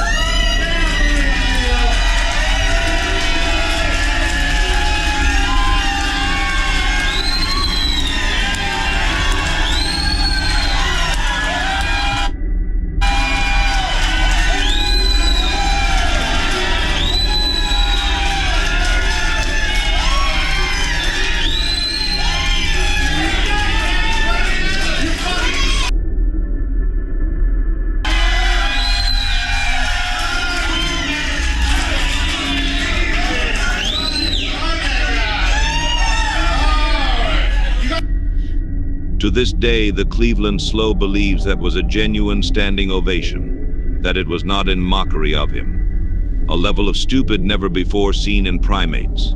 But how are you, Minji? What's new? You got it. I'm gonna do it too. I'm gonna put one shoulder out. This is my vibe of the day.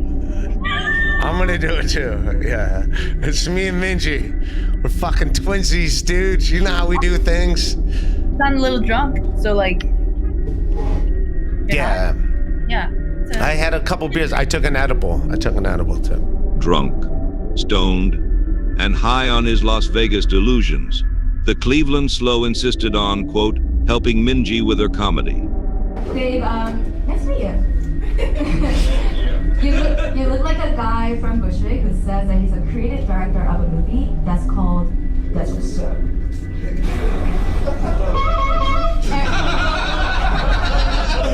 Every line of this movie is like, that's what's up. If I do make a movie, I'll dub it for you. Guys, Minji is Korean, which in my eyes is Chinese. Either way, in her eyes, she can't see it all. My eyes are really big in Korea, by the way. I was gonna say that on that first thing, his comeback to the first thing you said is like what I'd give him for that first joke. So I like the line too about Minji's Korean, in my eyes Chinese. That's like so low-hanging racist and funny to me. Yeah, but it's also not funny because you have like the biggest Asian eyes I've ever seen. Like you're the opposite. The joke would have been to make fun of how big your eyes are considering you're Asian. Yeah, he doesn't. So my issue. Do you get what I'm saying? Like your eyes are giant for actually being Asian. Thanks. If that makes, I don't know if that's a compliment. Yeah, I'm just saying. But like the thing is, my issue about. Unfortunately, your vagina is also as open as your eyes, and that's a problem. And that's what got you in trouble. There you go. That's a joke you can use in your act. Like my eyes are wide open. Unfortunately, so is my vagina, and that's why I have herpes now. Minji Ko, how are you, my dear? AerieJane, how are you, my dear? A familiar phrase. Well, paint over them. That's what happens. If I get herpes from someone, I'm just gonna paint over them. That is what you could be the new Haktui girl. Which you didn't even know this video, the Haktui girl. No, but like she seems nice. Yeah, let's watch it.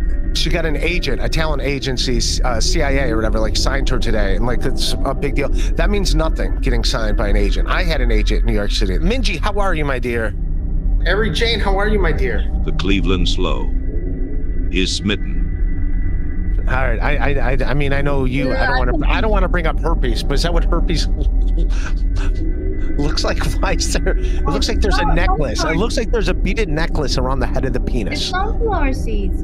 Oh, those are sunflower seeds around the penis. The reason why I was like a heavy comedian era, as in like I fucked a lot of comics, because I was like into. Not me. God damn it. But yeah, it's fine. You're on the herpes train. I can't.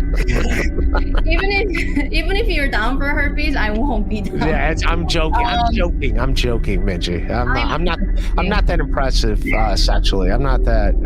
You're missing out on nothing. I know. According to the Institute's archives, that was Minji's last appearance on the Cleveland Slow's podcast. We hope she is still alive.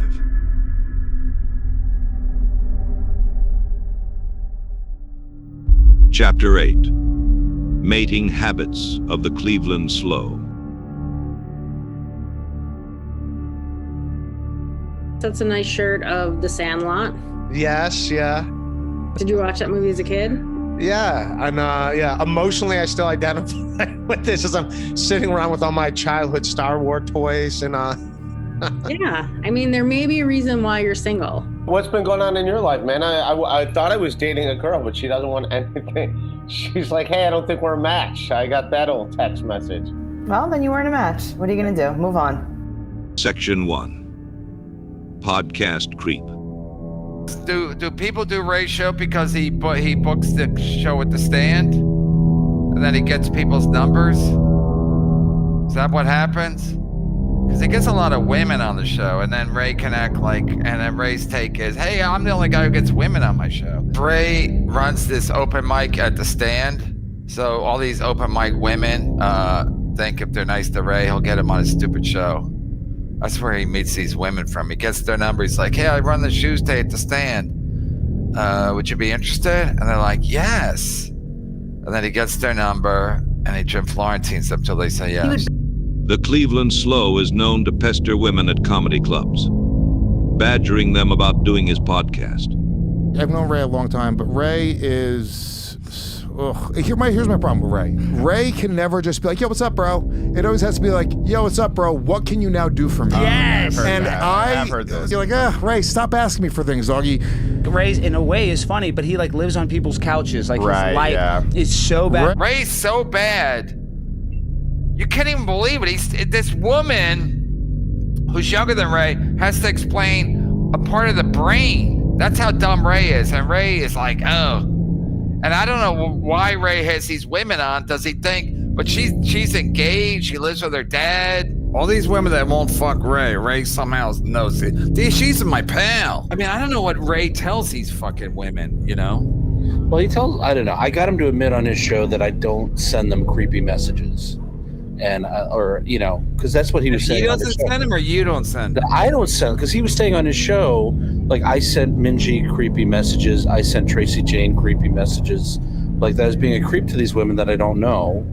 And then I finally got him to admit. You're saying you didn't? I don't. The Cleveland Slow has a long record of falsely accusing people of things that he himself is guilty of doing. Oh my God, those poor women. Like, honestly, he introduced 2 new ones on his show last week. They're young, nubile, young nymphs. They're all, what are they, like waitresses? I don't know. I mean, Ray thinks that, like, I don't know what he thinks. Somehow Ray drags people into his fucking. I mean, they don't know. So, and they think Ray's innocent, but Ray is bad fucking news, ladies. Female comedians have reached out to the Institute and described their fear of upsetting the slow. Ray gets a lot of women on. Does he get them on because they're all comics? Does he get them on because he does the show at the stand and he gets their number because he might book them? He doesn't book them, but he books them on his shitty podcast. But I think Ray gets them with the, let me get your number. I book a show at the stand, and they're all desperate to get spots at the stand, even though Ray's not past there. When the Cleveland Slow does convince a woman to do his podcast, there is a familiar pattern. Hey, what's going on, Adrian? How are you? It's so dark in here, right? No, you look amazing. What are you doing dating-wise? Tracie, what your dating situation? I'm a free agent right now. I know. We matched on Tinder there for a minute. When I see someone I know, I will always match with them because I want to see if they matched with me. And that's it. I never want to sleep with anyone I know. Right. I'm not dating anybody right now. Right. There's nobody. I'm a free agent. I'm a free agent right now. The Cleveland Slow waited 6 months to turn that line around on Tracie. Bitterness is ingrained in his rotten core. Hey, what's going on, Rebecca? How are you? Who are you dating? What's going on? I checked my fucking phone, and all of a sudden I see Ray sent me a stream link going live, and Dirty Dalish will possibly be there. And I was like, what? Dirty Dalish will possibly be there? The Cleveland Slow expects the world to conform to his schedule and whims. Are you dating somebody right now, Dirty Dalish? Like, what's your, No? Single and happy with my cats. I currently do not want to be dating anyone. Yeah, give us some of what's your dating history? Where are you at right now? Are you single? Are you with someone, Kristen? Oh, just went through a bad breakup with a comic, actually. Oh, really? Oh, that's always fun. Yeah, oh yeah, dream. If a woman doesn't like my laundry basket, then she wasn't meant for me. No, it means she has I happen to be single for a while. Yeah, it means she has standards. Instead of using a suitcase when traveling, the Cleveland Slow uses a laundry basket. I got Malia Simon here with me, very funny comedian. How are you, Malia? Yeah, so you are kind of retarded if they weren't. Malia, have killer shows tonight, and thank you for hanging. Come back and do this sometime. Malia was so creeped out by the Cleveland Slow, she never again went on his podcast. How are you, Surah? Do you date white guys? Do you have a boyfriend? What's going on? I am single and I'm open to all ethnicities. I'm not racist toward anybody. Listen, I'm surprisingly still here, so. Section 2. Danger phrase. My dear. A leading indicator that the Cleveland Slow is sweet on a woman. If the Cleveland Slow calls a woman my dear, she may be in grave danger. Well, I love you, my dear. In whatever regards you let me love you, I love you. And The Cleveland Slow does not call every female guest my dear. Far from it. There is a clear pattern. What's up, Aerie? How are you, my dear? Miss Kelly Provocateur. Hi, how you doing? How are you, my dear? Thank you, my dear. I'll see you when I get back to New York. And Brittany Brave, how are you, my dear? It's good talking with you, man. Thanks for doing this, my dear. Miss Sarah Zorlu. Yes, hello. How are you, my dear? I hope to see you soon, my dear. What's up, Jax is here. Hey. What's going on, my dear? AerieJane, how are you, my dear? I'm here with Janelle Draper. How are you, my dear? Janelle Draper, where can we find you, my dear? I love you, my dear. I'll talk to you soon, my dear. Sheba, where can people find you, my dear? Maddie, thank you, my dear. I love you, my dear. How you doing, my dear? There she is. How are you, my dear? Welcome, Karen. I'll see you later, my dear. I will talk to you later, my dear. Hannah, how are you, my dear? Hannah, I'll talk to you soon, my dear. All right, Keanu, my dear, where can people find you? Thank you, Michelle. I love you, my dear. I love you, my dear. I hope to talk to you sooner rather than later. Caitlin Palufo came and joined us. How are you, my dear? Hey, what's going on, Tracie? How are you, my dear? You're awesome. I love you, my dear. All right, Rebecca, thank you so much. I love you, my dear. I love you, my dear. Thank you. AerieJane here with me. How are you, my dear? forget it. Alex Engelbert, how are you, my dear? April Bruckner, how are you, my dear? Aaliyah, I love you, my dear. What's going on, my dear? All right, I'll see you soon, my dear. Aerie, I'll see you soon, my dear. How are you, my dear? Thank you for hanging, my dear. Good seeing you. P.S. with AerieJane. All right, I will follow you back, my dear. How are you, my dear? Welcome, Tamiko. How are you, my dear? How are you, my dear? I'll see you later, my dear. I'll talk to you soon, my dear. This is Alexia. How are you, my dear? I will talk to you later, my dear. It's good talking with you, man. Thanks for doing this, my dear. Thank you, Suba, and I hope to see you soon, my dear. Got Chris and Carney with me. How are you, my dear? You're awesome. I love you, my dear. I love you, my dear. Always good seeing you. What's up, Kate? How are you, my dear? All right, good night, my dear. What's up, Andrew Bryan? How are you, my dear? I got Tracie Carnazzo with me. How are you, my dear? I love you, my dear. Gracie Cannon, how are you, my dear? My friend AerieJane with me. How are you, my dear? Minji Co, how are you, my dear? You're fucking awesome. I fucking love you, my dear. You're fucking great. Minji, how are you, my dear? The Cleveland Slow becomes extremely agitated and hostile when his lust for certain female guests is pointed out, or when someone suggests he is interested in any woman, for that matter. I'm not trying to hook up with anybody. I'm not trying to hook up with any lady. Yeah. Oh, yes. I was trying to have sex with everybody. That was it. That's exactly what I was trying to do. That's it. Yeah, of course. Of course. Yes. That's exactly what I was trying to do. I was trying to hook up with all of them. Every single one of them. That's exactly, trust me, there was nothing. I wasn't trying to hook up with her or anything. Yeah, I wasn't trying to hook up. Trust me. I'm not trying to fucking hook up. I'm just randomly out there suddenly with confidence that I'm trying to hook up. Fucking try to hook up with, what the fuck are you talking about? None of that shit makes sense. So just because a girl's on my podcast does not mean fucking Elise Edwards, fucking Minji, Tracie Carnazzo, you name it. Girls been on my podcast, Tracie Jayne, girls been on my podcast nonstop. I'm not trying to hook up with any of them. If you are a woman, and the Cleveland Slow calls you, my dear, run as fast as you can, away from the Cleveland Slow.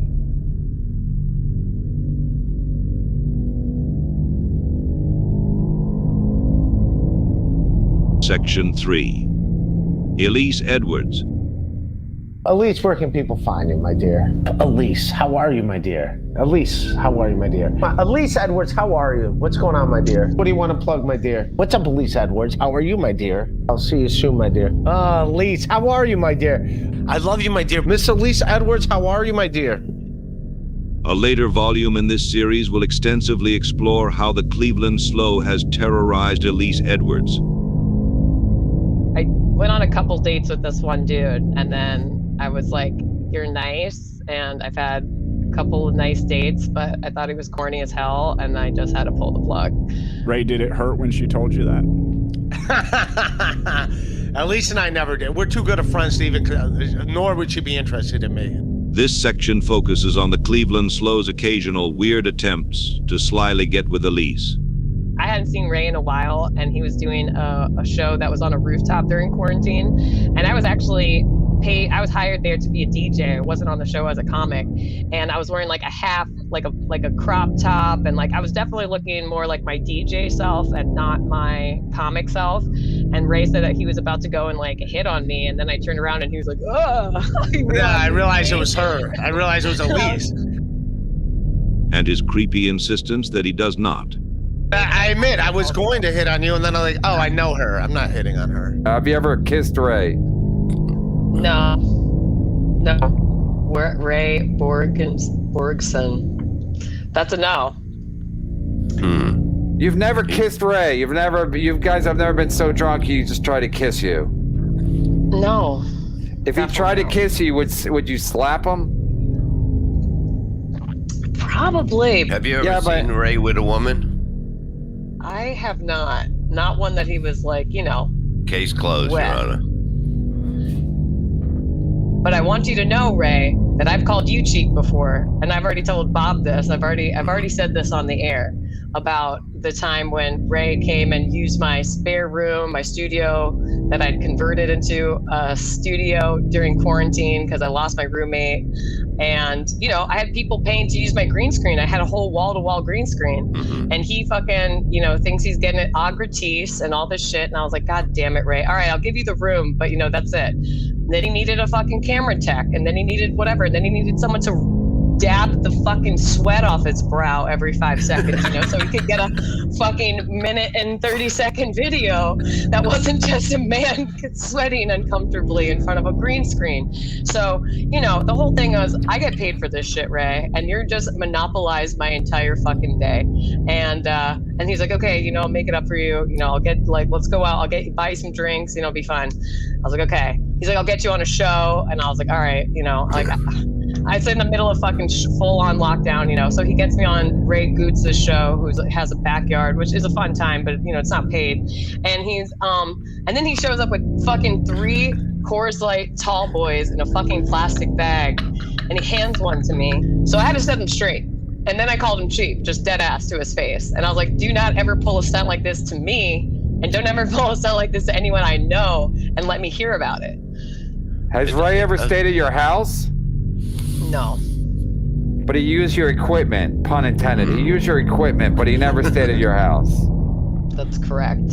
Okay, so that time when he was using your equipment to do his podcast or whatever, he didn't try to. No, because he's always trying to stay at people's houses too. That's another move. He you know, he's always looking. He doesn't want to pay for hotels. He's always staying at Teamster Tim's house or somebody in Lancaster. I'm gonna change him. I'm gonna make him like pussy again, if he ever did. Yeah, maybe just don't have an appetite for it. Yeah, but that's what it is. Maybe he's asexual. Maybe he's asexual. And by the way, Elise and I are not dating. People that think Elise and I are dating, we're not dating. Next time, I'll buy you a drink. Okay? I don't want a drink. Yeah, it's fine. You see the shit I do? I'm not even dating her. Imagine if I was dating her, Matt. This is what I deal with not dating her. Imagine if I was dating her. Act like you don't like cookie dough. Act like you don't like cookie dough ice cream. Why are you being weird about this shit? Jesus. The shit you put up with these ladies, I tell you. Elise. Back to Elise. So I meet up with Elise after I go, where are you at? And then she's down in the park by in Astoria, down by the beach, her and her friends. And they have like a Bluetooth, so they like just kill their phone batteries by playing songs on their on the boombox. But then, because my phone's the only one working, so then she tackles me trying to get my phone. And yeah, we were all fighting over my phone, but it was a good time. Yeah, we got a wrestling. I was throwing grass at her yesterday. It got yeah, we had a good time. Elise, I think the question everyone wants to have the answer to is, has Ray ever seen your boobies? No, not that I'm aware of. No, I've not seen her boobies. Elise, why haven't you? I don't know if this has been answered or not, but why haven't you guys ever hooked up? Why haven't you taken control, gotten him drunk, and just taken advantage of him? Because we're bros. Yeah, we're bros. Because I have a vagina. You know, I don't like the shit. I don't like the shit where I eat. There's a whole bunch. There's a ton of reasons. So I'm just wondering, are you not sexually attracted to Ray? What is going on here? The people want to know. We demand to know. I did not know he was going to come in with this take, by the way, Elise. I didn't even know he was going to be here at all. So I appreciate these questions. I feel like they've been addressed before. Okay. Yeah. I apologize. But Ray is super adorable. Oh my God, did you tell Ray? Did you tell everyone about the when we last saw each other and you were having the best time. Elise sees the Cleveland Slow as a retarded puppy dog, unaware of the evil beneath the surface. I had a good time. Playlist. Wasn't that fun with you and Eric and I at the park? That was a cool time. Playing and singing songs. And I don't know if you remember this, Elise, but you wrestled me. I didn't wrestle you. I mean, I guess I kind of did, but I had to get the phone away from you. So she wrestled me to take my phone away from me. Do you believe that? I'm not Sean. That sounds like a little bit of flirting to me. She it was actually highly erotic. We were rolling around in the newly mowed lawn of Rainy Park. But really, it was completely me trying to get the phone away from Ray. By the way, Elise is a very attractive lady, but and the makeup looks amazing, but smoking cigarettes disregards all the makeup you're wearing. Oh, Ray, no. And Elise, we'll watch it together when I'm in NYC. I want to watch it with you. All right. Whoa, sounds like Jesus Christ. Thanks for inviting yourself over again, Ray. Oh, Jesus. Elise and I have fought before, and I think I could take her because she smokes cigarettes. That is a false statement, and you know it. But anyway. I fucking love Louis Elise. Black. Yeah, I love Tukey. I had a great time with those guys in Detroit. Yeah, I was in Detroit with it. Did you see any of that, Elise? It's online, I guess. WATP? Elise doesn't like. Did you have sex with Aerie when you were in Detroit or what? Or in Michigan or no? No, I'm not talking about. No, all right. Everyone be cool. Everyone be cool. I don't. No, yeah. What the fuck you doing, Elise? Everyone be cool, says the Cleveland Slow, just before the evil peeks through. Miss Elise Edwards, how are you, my dear? What's been going on with you? Have you been dating anybody? You been hanging out with any fellas? That is not part of this podcast right now. Okay. Why you? All right. When I stayed with Elise and stuff, like I've known Elise for years. Elise doesn't like wearing clothing, and I'm not saying like she likes literally like she doesn't like air conditioning, and she likes just like almost being naked. It's like I would see her in her, but like she wears those Three's Company shorts that they would wear, like those short shorts that like Janet and Chrissy would wear. Yeah, that's her thing that she wears. And Elise has got a nice figure.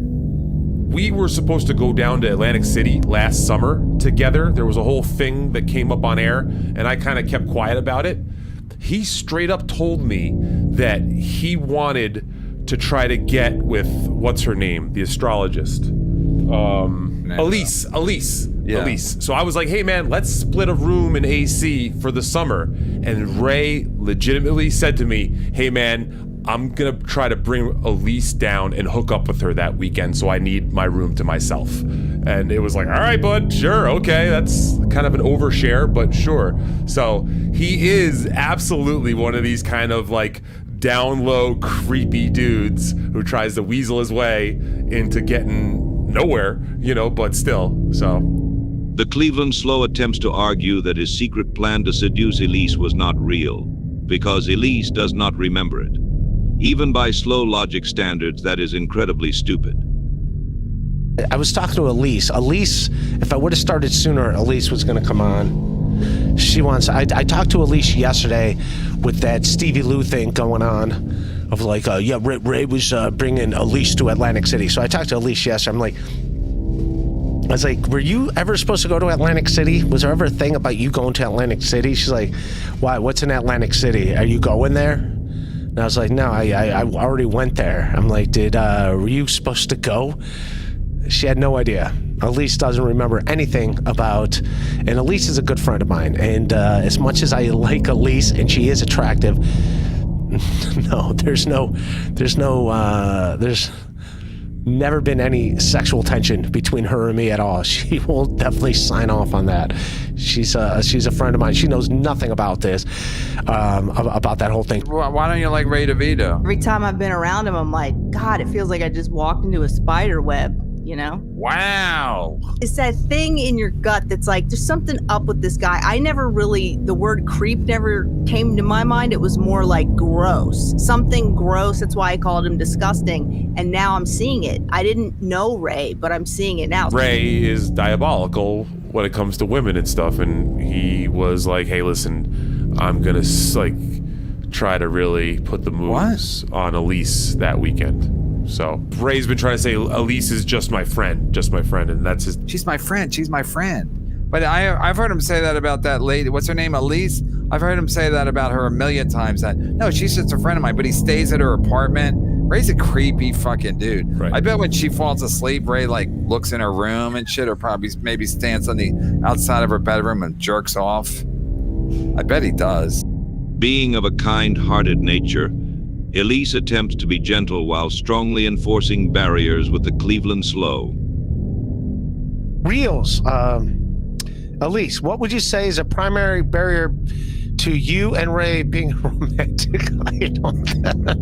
Well, one, I'm not a Ray sexual, so that's going to be, I would say, the first barrier probably. And then he doesn't like to sleep next to people, and I'm a cuddler after sex, so that's another thing.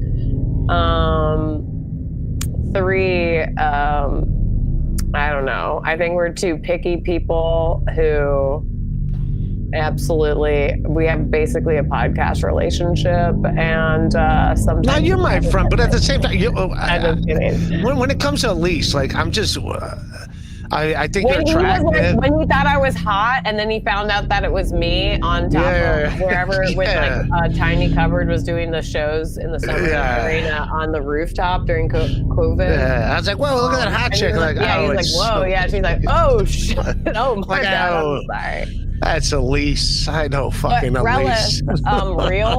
Reels, you're kind of cute. At least your there you go. Your thumbnail's kind of cute. Section 4. Tracie Jayne. Good seeing you, my dear. Go ahead and plug your stuff, my dear. There she was. How are you, my dear? Tracie Jayne is with me. How are you, my dear? Tracie, awesome having you, my dear. Tracie Jayne, how are you, my dear? All right, I love you, my dear. I'll see you later.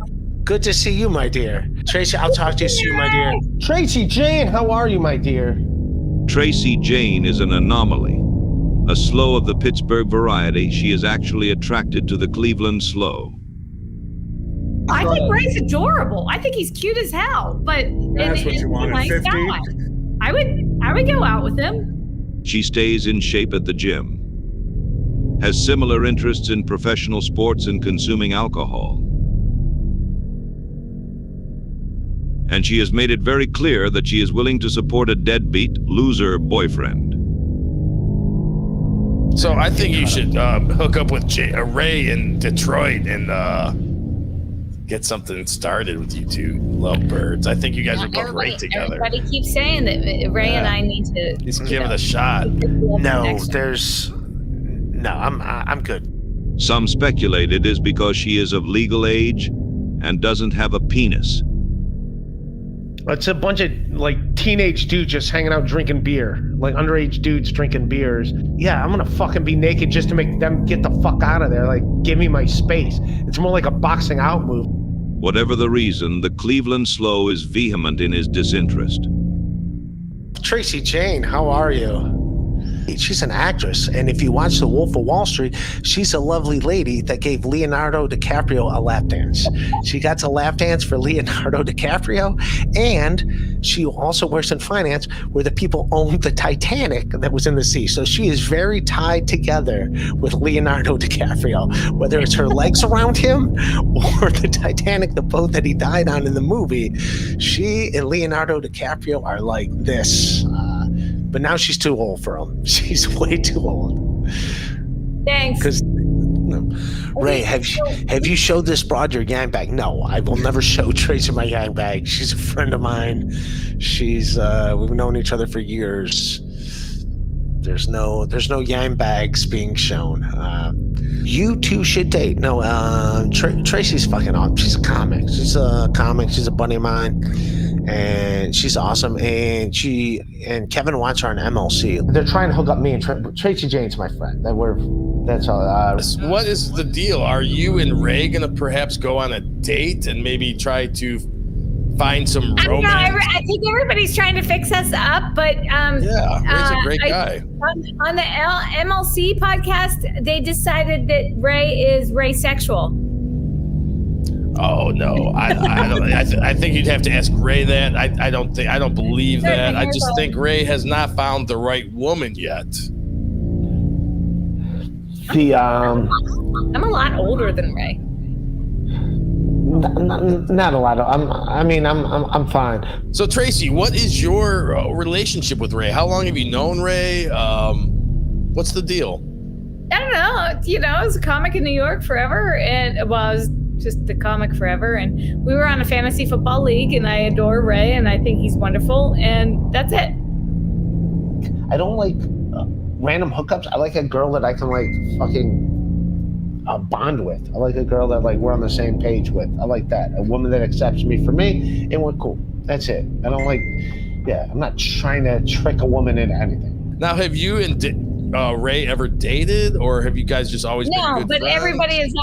everybody is all about like trying to say, well, why don't you and Ray date? Since I've recently been on his podcast and Kevin Brennan's podcast. So Well, you're very pretty. You seem to have a great sense of humor, and Ray is a sweet guy. He needs a good woman in his life. No shit. He's duct taping his toes together. Like, right. See, he could probably use a woman to tell him not to do that. Woman, yeah. But he keeps saying that Ray and I need to. He's giving it a shot. No, I'm good. Well, there's something I want you to know. Okay. I'm okay with you going on a date with Tracie, Jayne. It's okay. I'm not gonna be angry with you. Okay. So just so you can freely, when it's stated, like I'm okay. I'm all right. I just want you to be happy. And I think she really likes you. So if you decide to do that, don't feel like you gotta hide it, and just be honest with me. We've always been honest with each other, so that's all. The Cleveland Slow was barely able to contain his fury. Yeah, well, this is a conversation we could have off air. This particular. No, I'm doing it to you. I'm going to. Because of what you do to me sometimes on here, and believe it, make me look like such an asshole. No.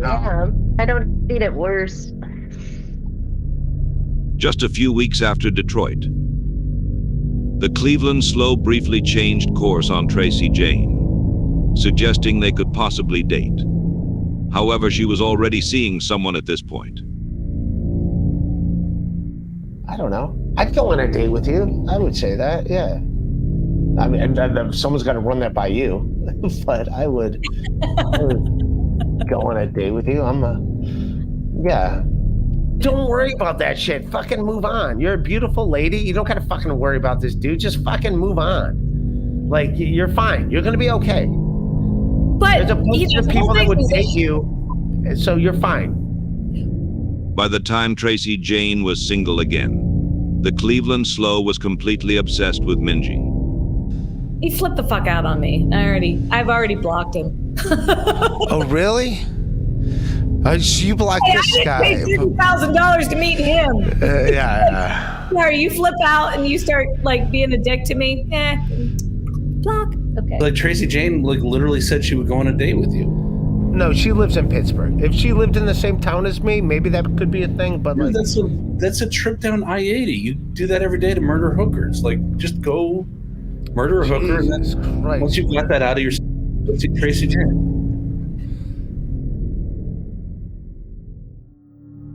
Chapter 9. Psychic Diagnosis.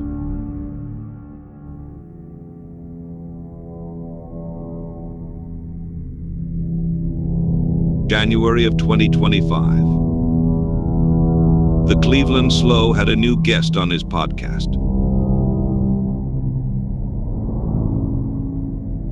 I'm with Katie Blunt, comedian Katie Blunt, who stole Catherine Patterson's computer and is posing as Catherine Patterson. Who the hell is Catherine Patterson?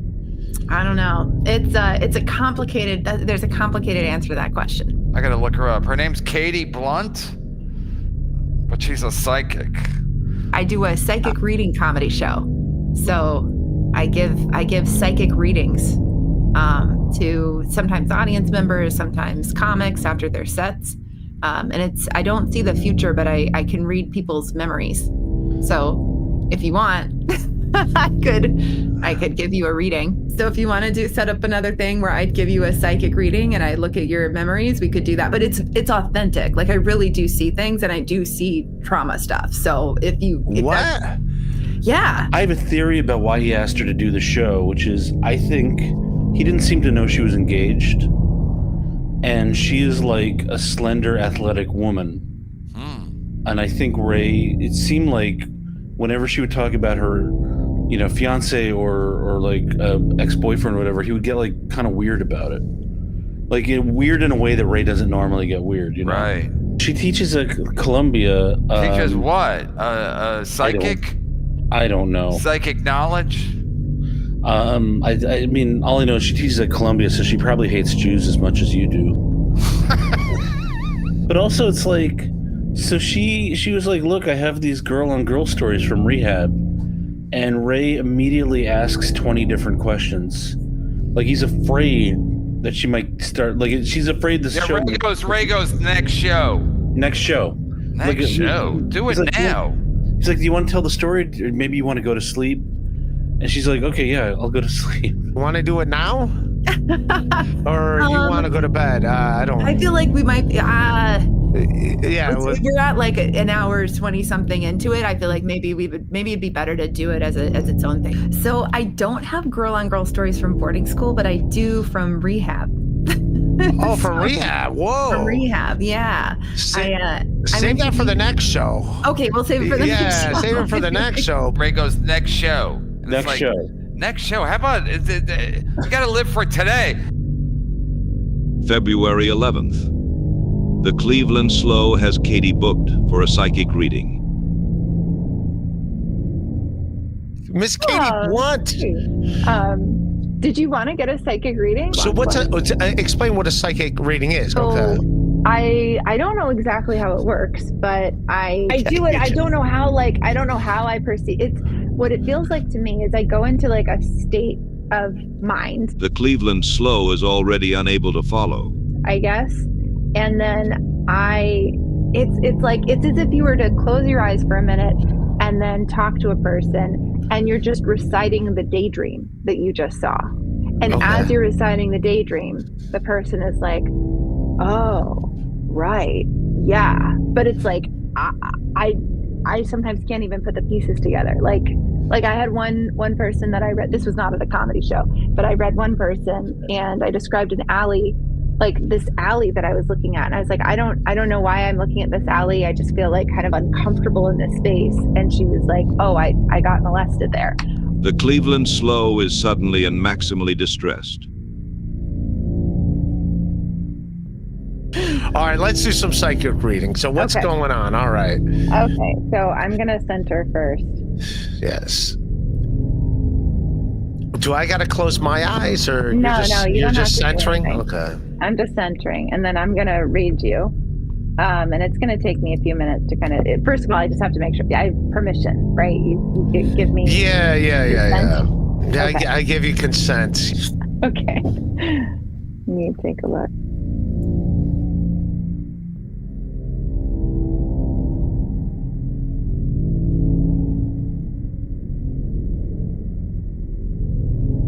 Well, can I talk while you're doing this or no? You can talk if you want to. I mean, I'm picking up some stuff right now. I'm just sort of processing it and asking questions about it. But you can talk if you want to. Or Do you want me to take you off stream and you just get in your own head while I talk to them? No. Let me tell you kind of what I picked up so far. Okay. The Institute's Department of Remote Viewing and Applied Psionics would review her findings. So there's like a couple of things. One is like, there's this very specific light to you, which is kind of interesting and I haven't seen before.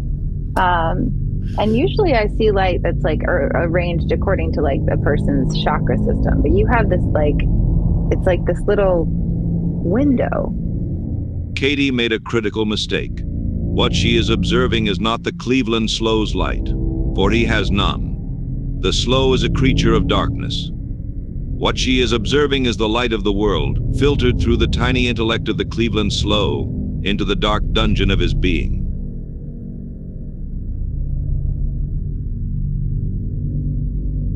And then the other thing that I picked up is that I think there's like I saw some images of something where I got the sense that for you, like, sex is kind of gross.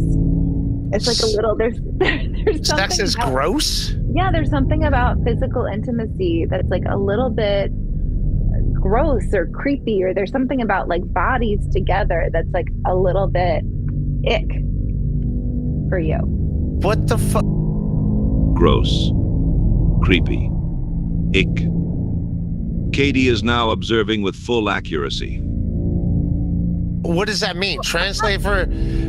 I haven't had sex in like 5 months. What the fuck are you saying? The Cleveland Slow is in full panic, thinking that Katie has psychically observed his crimes. I don't know if You're saying I'm asexual. You're saying I'm asexual. I'm not saying you're asexual, but there is the You're thread saying of you. There's like some like the way that you see a steak, and the steak has like marblings in it of like ribbons of whatever. There's like ribbons within you of something approaching disgust when it comes. Oh, that to I don't like physical having intimacy. sex. You're saying I don't like having. It's not that you don't like having sex. There's something about physical touch and intimacy and nudity that's uncomfortable for you. That is true. I am asexual. The Cleveland Slow telling people he is asexual is like Jeffrey Dahmer telling people he is vegan. That is very much true. Yeah, that is very much true. I am very asexual. I do not like, I mean, I really got to like a woman to want to have sex with her. That's not false at all. Like, I really got to like, I don't like just having casual sex at all. So that's 100% true. Mm-hmm. Like, and something specific to like the body. Like the thought of just like being naked beside somebody or something like that is like uncomfortable. For me? For you. I do not. That is also true. When I have sex with a lady, I am very asexual. And also, when I do, like the ladies I like having sex with is someone that I want to, like, I don't do random hookups at all. I don't. Like, I really gotta like a lady, and that's what I do. Like, I don't just be like, oh yeah, and also like when I do hook up with a lady, especially the first couple times, I don't like hanging. I like having sex. First of all, I don't have, I mean, I'm in this back room. I'm crashing at people's places. I got roommates and stuff. The Cleveland Slow does not have roommates. He has benefactors. And so if I hook up with a lady, I like doing it either at her place or in a hotel room. And I don't really like sleeping next to people. I can't sleep next to people. I like having my own bed and my own space. I used to go in my parents' bedroom because I couldn't fall asleep at night. And I would go in my parents' bedroom because everyone else would be asleep. And then I would sleep on the floor on the side of the bed because like I couldn't fall asleep. But somehow if I slept in my parents' room, I was able to fall asleep. I'd sleep on where my dad's side of the bed was. And I'd sleep on the floor where he was. But I feel like. But I am asexual. I will say that. Like I am, I'm not like crazy into, just hooking up with whoever. So I really got to be like close with the lady to hook up with her. I don't like just casual hookups. So, but do you need that at all? Like, do you think you might be more comfortable without any kind of partnership? Like, that might be a better. Yeah, that's what I'm saying. Like, I think state. Yeah. Yeah, I think I am like more asexual than I am like looking for stuff. So yeah. Yeah, because it sounds like you're framing it a little bit like you haven't been with somebody, or you only want to be with somebody you really like. But would you ever give yourself permission to just not want to be with anybody because it's not that fun? I mean, do you think that would you be happier kind of just being on your own without any of that in your life? I'm Yeah, I'm fine. People are like, oh, you don't want a girlfriend or anything? Like, nah, I'm cool with it. I don't need like a girlfriend, if that makes sense. Yeah, I don't think you do. I think Thank you. and I Thank think you that's, for like, your permission. No, I mean from what I can see, I think that's comfortable. I don't normally comment on other people's sexual experience. And I think that's why I took so long when I was reading. I was like, please, there's got to be something else, because I don't really like to comment on people's like sexual lives. But what's interesting is yours was more of an aversion to like. Oh, so you're saying I see it and I decide to go the other way. Like, here's a sexual situation you can't have, and I'm like, nah, I'm good, and I walk away. Yeah, or even feel a little bit repulsed by something. Repulsed by sex? Yeah. You're saying I feel repulsed by sex just in general? I think there are certain experiences that you have had sexually that have made it so that you don't really like it all the time, and you might not want it all the time, and you might not want it too much, I guess. But That is true. No, that's true. I don't need it all the time. I'm grossed out by sex. I think you're grossed out by physical intimacy sometimes. It's specific to like being naked with another person. I think it's uncomfortable. The thought of it is a little bit creepy, a little bit like ew. For you. From my perspective, not from their perspective. Oh, from my perspective. Okay, from my perspective. Okay. Not from somebody else's perspective. But you have a reaction to it where you're just, it's not. Yeah, it's a little bit. The idea of sex is a little bit gross to you. So your thing is, you're saying I'm creeped out by sex. I think you are creeped out by sex. You're grossed out about the idea of being like naked with another person. It's gross. So you're saying I'm grossed out by being naked? I think there's something about like physical bodies being in a space together without clothes. It's gross to you. I'm not likely to flash someone, is what you're saying. I don't like to be naked in another room with someone. Yeah, I'm gonna fucking be naked just to make them get the fuck out of there. Like, give me my space. It's more like a boxing out move. No. But you also, I don't think you wouldn't be comfortable like laying on a couch with somebody watching TV while both of you are naked. That would be like a gross thing. Why would we be watching TV if we're both naked? Sex isn't the kind of thing that, it's just something that feels a little bit gross to you. The Cleveland Slow was so upset by his psychic reading session with Katie that he went live on Valentine's Day to threaten the entire world. So, but yeah, I got a psychic reading. Okay, I guess I'm asexual. That's the thing. Or also, I take that personally. I am not I am not creeped out by having sex. Now, because of that, I'm going to have more sex. That's what I'm going to do. That's my plan for the next year. I'm going to have more and more sex. Women should exercise extreme caution around the Cleveland Slow.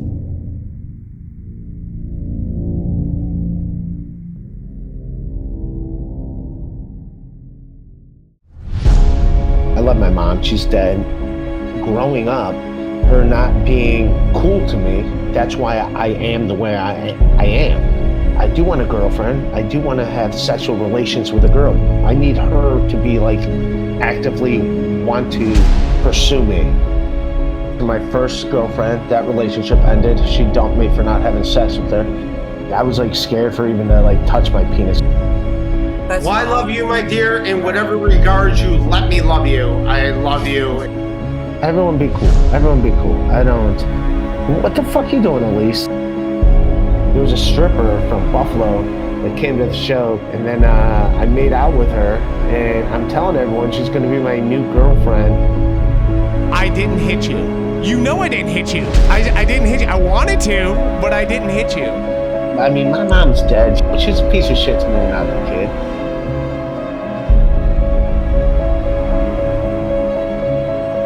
As a great parliamentarian Edinburgh says, the only thing necessary for the triumph of evil is for good men to do nothing. And that, in essence, why I'm here today.